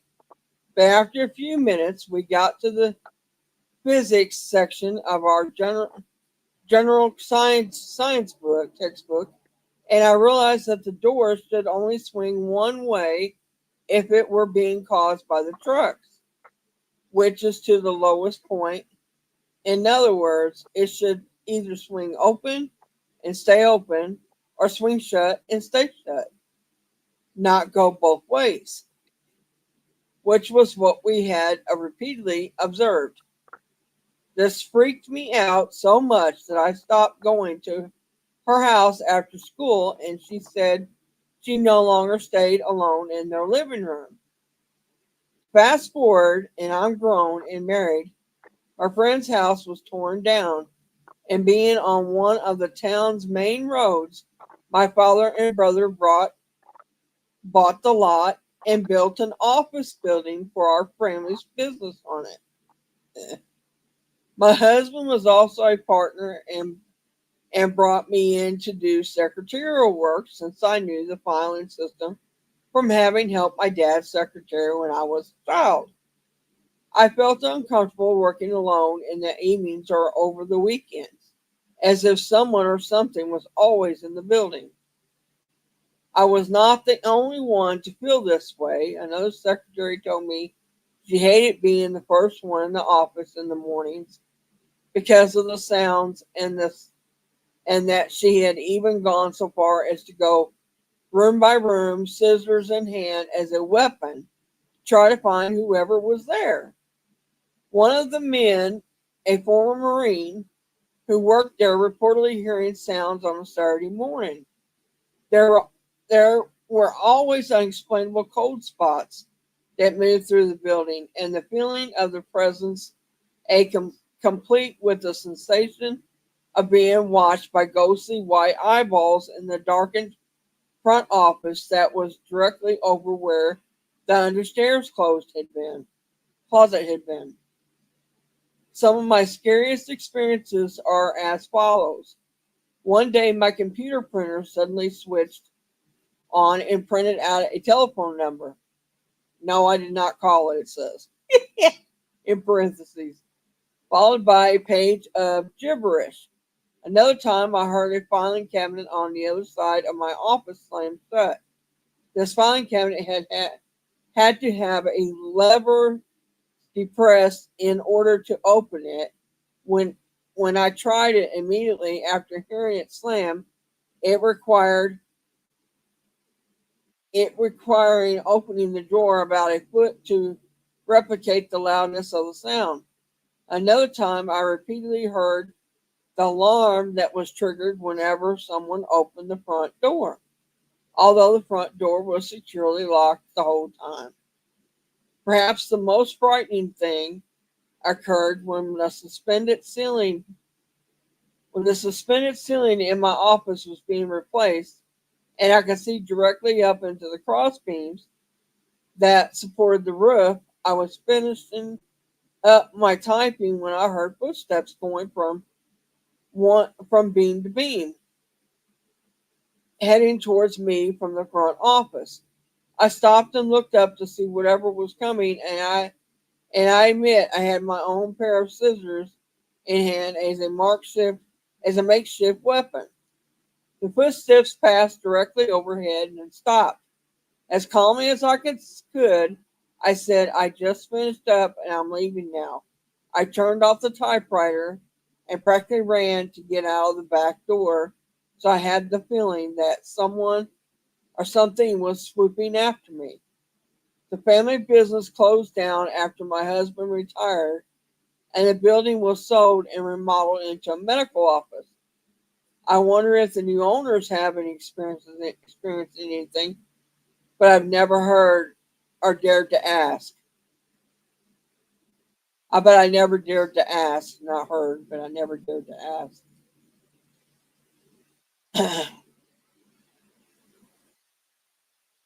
It's kind of cool. Oh, yeah. That's spooky, actually. What? Mm-mm. That's very spooky, actually. If my printer started printing out phone numbers, yeah. I don't know. I may have called it just out of sheer curiosity. There, I sent you a link to these, and then it has Okay. another link to get to more. Oh, okay. I found one here. So this might be a little, oh, no, it's just a little longer than, it's about what Mary's was. So let me tell you guys one more and then we'll chitty chat and then we'll say goodbye, yeah? Sound good, Mary? What? I said I'll tell one more, we'll chitty chat and I'll say goodbye. That works for me. Okay. So this one's called The Dog Door by Megan. Shortly after my son was born, my then husband and I bought a 100-year house for our expanding family, which included the three of us and our medium large dog. As someone who grew up afraid of the dark, after a strange incident with a neighbor boy looking in my window as a child, I repeatedly had to tell myself that the creaks and thumps and sound were normal for a house of that age with old growth trees that bumped the roof and scraped the windows at night, and noisy radiant heat, and a back gate that wouldn't shut and clanked in the wind. I'd hear something, and instead of investigating, I would hide under the covers like a reasonable adult. When my then husband and I split up, I kept the creaky house and he kept the medium large dog. When my son was still small, the two of us were watching a movie in the front room around dusk when my phone died. As a type B personality, the one charger I was typically strewn somewhere about the house.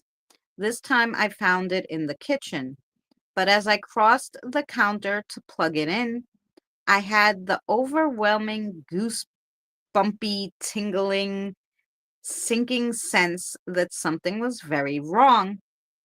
I turned and I realized that not only was the back gate opened again, someone was sitting cross legged in the yard, seemingly staring at the house.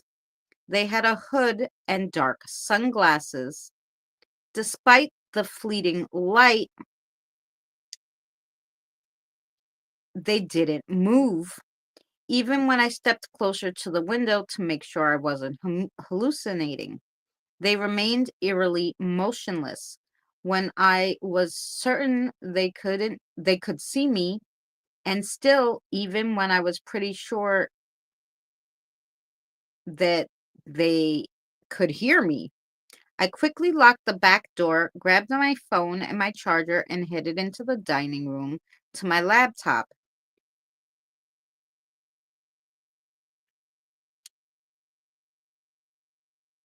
Ugh, stupid ad. Okay. Um, ran to the dining room with my laptop where I sent the first person I could see online a message that someone was sitting in my yard staring at my house and that my phone was dead and to please call the police if they didn't hear from me in the next few minutes. I assumed whoever ever in the yard would leave once sighted, but nevertheless, um, waiting on my phone to charge impatiently, I was looking awkwardly out the window to see if he was still there. After an awkward conversation with my son about why he can't go into the kitchen for a glass of water, my phone lit up and I was able to call 911. I tried to calmly explain to the dispatcher that I was sure that the person was gone, but I begged them to please come and check my yard because it was very unsettling. Keeping me on the phone, the 911 dispatcher asked if I could go look out the window and see if the person was still there and the door was still locked. I awkwardly crept as stealthy as I could towards the kitchen, slowly realizing that while the back door was locked, it also had a very clear clearly large dog door with no functioning way to block it. Panicking, I stood slightly in an attempt to scan the yard and came face to face with a hood and sunglasses staring down at me through the window. At this point, I was incoherent as the dispatcher urged me to grab my son and hightail it into a locked room. I darted back to him and explained we needed to go now, and I picked him up hear I could hear clearly and unmistakably the sound of the dog door slowly swing open. I abandoned the house, leaving the front door wide open and dashing across the street to pound on my neighbor's door. Once inside, they kindly paused their dinner party to distract my son while I stared across the street and messably sobbed about our very indoor cat we left behind. Not long after the police arrived, they came through the side gate to see if they could see the man with the hood and the sunglasses. When they got there, she still waited at the window to see if anything was going on. Then the men came out with a man and holding a man with a hood and sunglasses in tow. They'd apprehended her calmly sitting on the back steps, her arm lazily, purposefully swinging in and out of the dog door. After that, I boarded the dog door shut that night. But we moved shortly thereafter, as I was never quite sure after that. I'd been hearing, I was never quite sure after that all those noises that I was hearing was actually just the old house. Ooh. So that one wasn't a ghost story. That was a real, like, somebody was stalking her, and it was a girl too. Weirdo. I've heard of that happening. People live in people's attics, and it's crazy. Like if you got an attic that people can get up into, and it has a floor in it.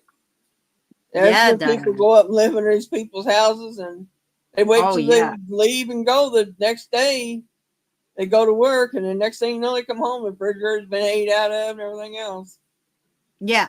There was a story, and this was a real story, and I heard it on a podcast, but it was a real story. This woman, right, she got home from work, and she grabbed something to eat, and she got on the phone with her boyfriend, and she jumped on her bed, and she jumped in her bed just to sit there while she was talking to her boyfriend, and thought she heard a noise which kind of threw her off, and she leaned over and dropped her phone.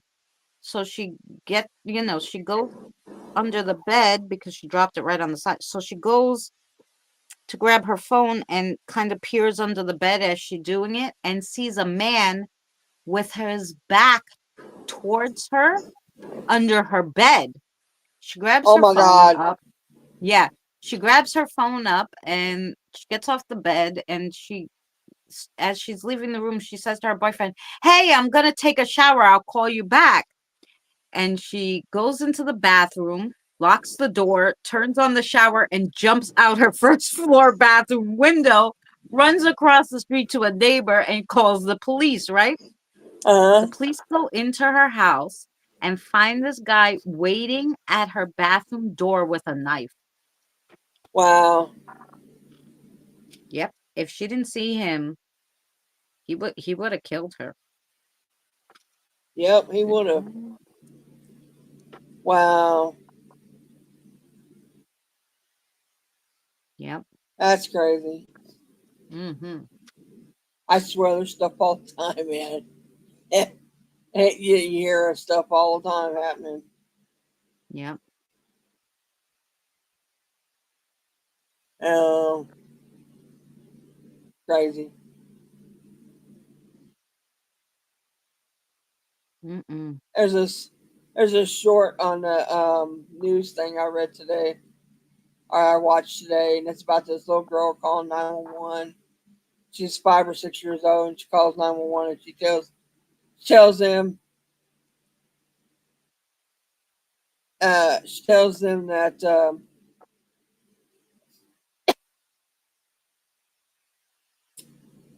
that her mommy and daddy left her home alone and all that, and the police show up and they open the door, and the little girl's got blood on her shirt and on her hand, and they go in there, and the cop starts hollering, carrying on, and blah blah blah, and they're telling dispatch, "We're going in the house, we're going in the house," blah blah blah, and they're hearing stuff in the background. Well, so everybody's thinking this thing's real, right? I thought it was real. Come to find out, it's a movie Oh, that's coming out with that, and I'm thinking, you know how many people thinks that's real? I right. thought, I mean, it literally sounded real. I mean, of course it was acting, but still, it sounded like it was really happening. And then stuff like that does really happen every day. And so I'm thinking, that's false advertisement. I'm sorry, but they should have said it was a movie up front, that, all that, because I'm sitting here about to have a panic attack for this little girl that's five or Yeah. 6 years old. It's, having to watch all this that's going on in front of her eyes Oh, yeah. because Well, her little brother. there has been there was one actual story where um because I just watched it on a true crime one where somebody came into the house, murdered the mother. She was a single mother, had a little girl. Murdered Uh-huh. her, and the the murderer tells the little girl, if you get hungry, call the police because mommy's sleeping and she's not feeling well, but if you get hungry, just call the police. And I think the kid was like 5, and he told her, just call 911 and tell them you're hungry. Okay. She leaves. That little girl stayed with that dead body, waiting for her mother to wake up for 3 days, eating like chocolate and other stuff in the house, right? Whatever the hell was in the house. And then finally she called the police and said, look, my mother's friend came and told me that if I got hungry to call you guys because mommy's sick and she's not waking up. So they come to the house and the mother's dead. Uh-huh. And now they have to figure out from this 5-year-old who the person was who told her to call the police if, you're hungry. Oh, okay. Great. That'd be a Friday story, Kevin. Um, so yeah, and I don't even remember. I don't remember if they found the person that killed the mother or not, but yeah. Hmm, crazy. They have a few stories like that, but oh, those poor kids. Be a Friday. What'd you say? What'd you say about Friday? Oh, because I said to Kevin, "Oh, did you give me a real paranormal story that happened to you?" And he's like, "No, just a spooker. Spookers are for Friday nights. True paranormal experiences are for Sunday." So I wanted to know which one it was.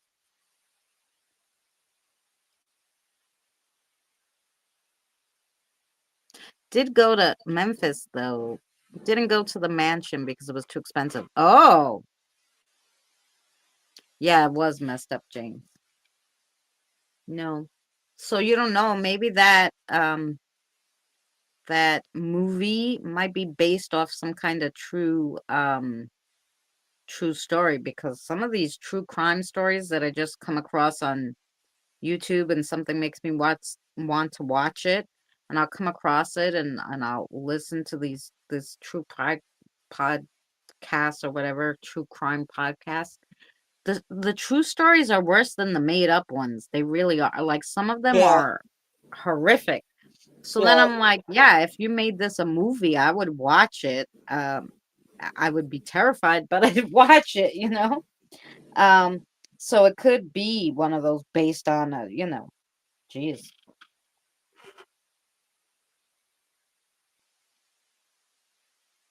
No. Mm-mm.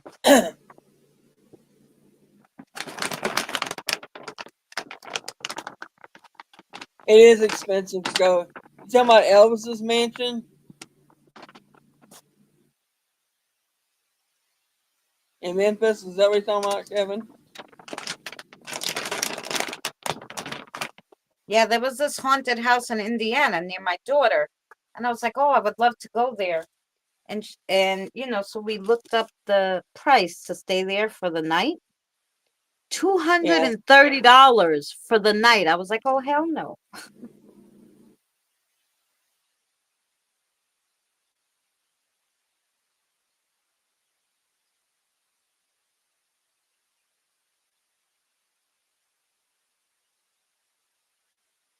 Hi.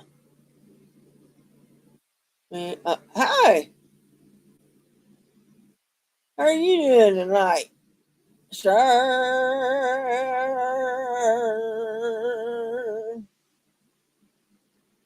I'm saying hey to him, and I don't even have my thing on because I was making a cigarette. Hi, Slowly Shire. driving along the road The and truth is stranger than fiction. man Yeah, it's messed up. saw a motorbike headlight heading for their car and passed right through. And his brother, who was driving, didn't see anything.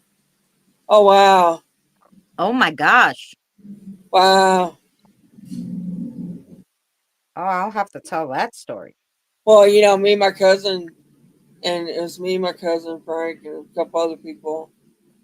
We were driving back from Illinois one night, and it's all country, country roads, and it's paved, but it's still country. And we was driving back, and I seen a man walking on the side of the road. She seen him, but nobody else seen him. Mm. And just stuff like that's happened to us before. Um, there's a cemetery over there that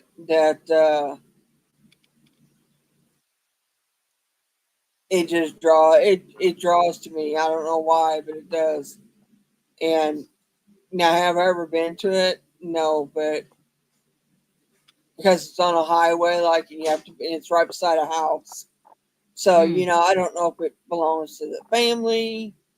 If it's Right. a family plot, it's a pretty big cemetery to be a family. It means to be several years old. Several generations there. Right. But I always see a man standing in this cemetery when I go past it. Always. Mm-hmm. And I even got to where I waved. I'd wave. At first I thought he was real, Yeah. and I realized he didn't have no legs. Oh, So I'm like, okay, that was not real. He's real, but he ain't. He's a goner. yeah, yeah. So, but I waved, and he waved back. Hmm. So that tells me that he's not a. It Oh wasn't yeah, a he was intelligent, an intelligent yeah, spirit. but It it's wasn't not a like it was what they call residual. where it wasn't He, wa- residual is what I'm trying to he say. wasn't residual. Yeah. Yes, James, that whole set of movies is. I don't tell you the truth. I didn't even like watching them No, I don't watch none of that because stuff. I mean she ran from dying. I mean, you know, I- it was pitiful. I don't know. I just couldn't watch them. No. I couldn't watch them past the second one. No, I think I I didn't got watch through any of the them. second one. I can't even Not finish a it. one. That's how bad it had my anxiety, and I'm like, I can't do this. Hmm. I can't do this. I can't watch these. There's too much to them. Yeah. It's them, and I can't do. We're talking about movies. I can't do. Uh, well, I can watch it, but I gotta watch it during the day with somebody else, preferably sun shining. Whole 9 yards, window open. uh, is oh God, I told him to you the other day. Uh, The Exorcist, wasn't it? the Exorcist is that's one of them. Yes, and it had to be during the day with the lights on, and I'd probably sleep with the lights on from then on. I mean, yeah, that one creeped me out. It beyond creeped me out. Um, it just was horrific for me to watch it, but I did. And and then the other one is Jeepers Creepers. I cannot, I can't watch that. It creeps me out so bad. It's because I know that shit like that really does happen. Oh, yeah. And I mean, you gotta think about it. Hollywood, they got some stuff that's way made out there that that just ain't no way it's real. But Right. there's some stuff that they have told, and they've told it ahead of time, and it comes to pass that it's happened. Yeah. It makes you wonder how they know all that. I mean, really, really, how do they know it? Right. And Well, they get those it, you, well, they call them copycats, where like, somebody will see a movie or there'll be a game and then they want to live it out. And so they go and do what the movie or the game did. Oh, no. Psychopaths.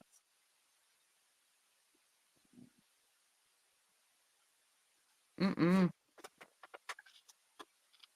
yeah, they got Jeepers Creepers too. Now it wasn't as bad as the first one, but that first one, whew, only reason I watched the second one is because I got talked into it. I was bribed into it. My husband at the time, he talked me into watching it, so I did. Nope. He said, "I'm right here to protect you." He said, "I'm gonna have you." I said, "Yeah." I said, "Tell it to that woman in there down there in that hole that Yeah. her husband was right there beside her. He was protecting her, right? All right." Yeah. Yeah. I said, "Tell it to her and him." The movie that once they told me the plot that I could never watch, and I think somebody just told me a little of it and I flipped out. I will never watch that. What's it called? Saw? Yeah, no, I can't want to do it either. Oh no, where I where ain't they even they tried. they tell you Gonna try to the watch plot, that. I think, is like, I don't know, they lock people up and then tell them they have this much time to get out or they're gonna die or something. I don't know. Some craziness. Once they were telling me this, I'm like, no, I can never watch that. No, me either. I mean, if it's something that can really happen, I ain't about to watch it Mm-mm. because I'm gonna have nightmares. Ain't the word for it, Oh you yeah. know. And I just can't do it. Can't do no Hmm. stories like that. Now, the ones that you don't realize, don't think's gonna happen or whatever. Don't count your hatch your chickens on that because they may hatch later. Let me tell you.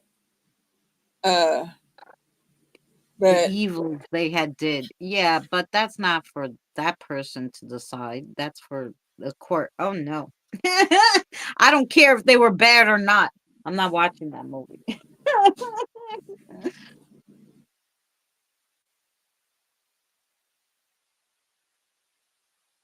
Mm-mm-mm. Yep. I'm ready to get off here.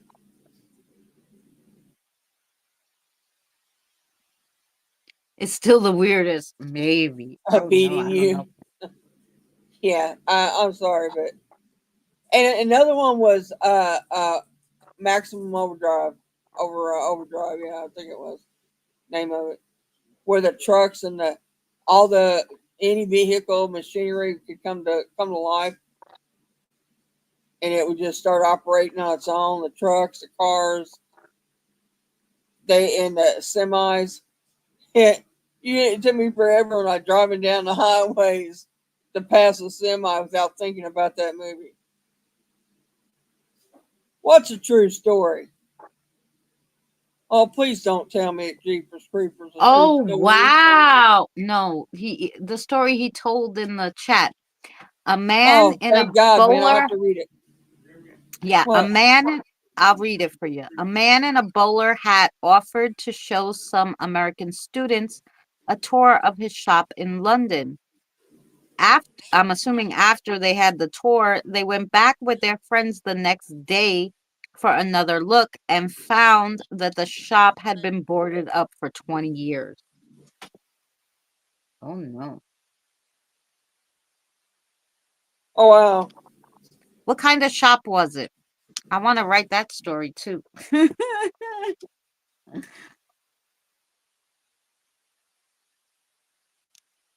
Shop was it? No, I don't want to hear myself. I want to take a screenshot, you dumb butt phone. There we go.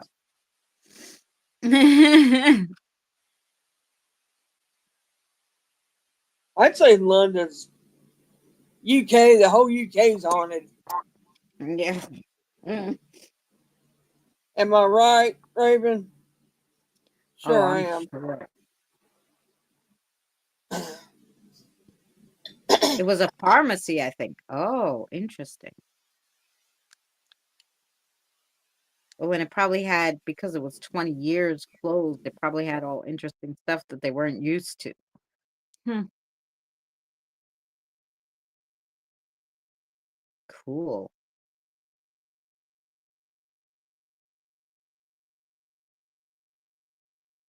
Oh, I can make a lovely true paranormal experience out of that for a Sunday show.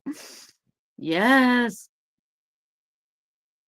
If you guys haven't been watching the Sunday shows, they are like the stories we have gotten from our subscribers and members and just people on different streams who've been kind enough to tell me their stories have been amazing and crazy all at the same time. So if you haven't been watching the Sinister Sundays, it's up to part 10 of true paranormal experiences. So from regular people like us. So yes, be sure to check them out. This Sunday coming, we'll have Mary's story and somebody else's, but I'll leave that And it one is a true story. It's as a my surprise. story, and it did Yes. happen. Oh, okay. So Thank you. y'all need to go watch it. Listen to it on Sunday. Yeah, on Sunday. Yes, it will be out Sunday. Um, if you're a member of the channel, Kelly, I know you're baking. But for whoever else is a member of the channel, um, I have 2 spooky stories out for Friday already for the next 2 Fridays. So tomorrow will be the first. That's why we decided to do this live stream with spooky stories, because tomorrow will be the beginning of my series, um Friday night campfire stories. So every Friday night there'll be a new video of a spooky story, not real, just made up spooky story. So tomorrow is the first one. The next Are we Friday, are we going on Saturday or not? I'm waiting for the person to email me back for about the interview. Now, if it's Uh huh. not raining, I might take a little walk. We'll see, what we're doing, but Yeah, I All will get right. back to you on that. So I'm hoping to go live on Saturday with an interview. If not, we'll be doing something else, maybe. You know, All right. I'll let you know. Yeah, just let me know Hmm. as soon as you can. Anyway. Yes, I will let you know. But anyway, we'll let you guys go. I have a crossover to do, and I feel like I have to And I eat need to get off here. something. I'm tired. Yeah, I and ain't gonna in my over son is 24 probably hours. dying to eat something, and he won't come out if I'm live streaming unless he has to go to the Yeah, bathroom. He won't come out to eat because he'll know he makes really. noise. So I want to make sure he gets He something to might eat be because it's soon. nine It's o'clock 8 already. o'clock. So we will see you guys. Maybe Boomer will have his Friday night. If he does, we'll see you there I tomorrow haven't seen him. for, I need to check on him. I haven't seen him or heard from him. yeah, I mean, he was on last So, week one time, so, but I don't know. He did like an overnight of his CCT cameras. So I did see him one time last week on YouTube, but we'll see if he is going to do his Friday night improv. Then we'll see you there. We'll see you Saturday here at some point. I'll post on the community page what time if we're having the interview. Um, Take care, sorry, y'all. sorry. Damn, I'm becoming Americanized. Fire. I've done Um, rubbed up on. I done rubbed up on you. yeah. And then Sunday, Eddie and Jen, I'm sure will go live. They normally do Sunday night, or they'll have a premiere or something. So don't forget to check out Eddie and Jen, the vlogs, and then some on Sunday. And And yeah, Tuesdays with me and Christina with cards on my channel.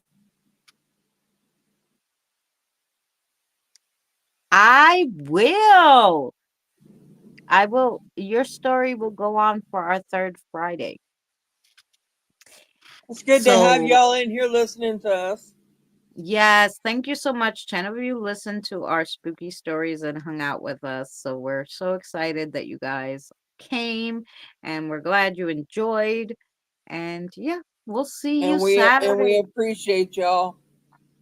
We And we do. love you. And thank you to all the members, 12 members of the channel, and now actually more because thanks to Gothic, she gifted 5 memberships today. So yeah, how lovely is that? So thank you to Autumn and to all our members. Autumn, did you check out the members first? Go to your membership page. You're gonna see the spooky story of I wrote about you guys.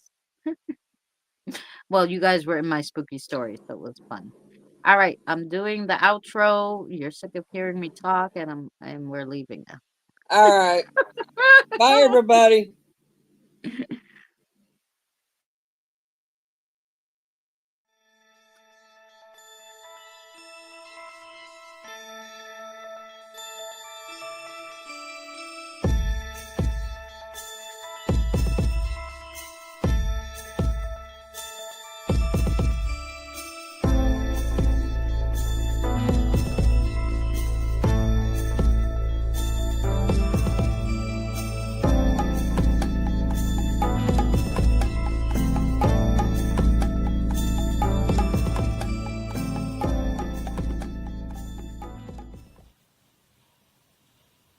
You're still here? It's over. Go home.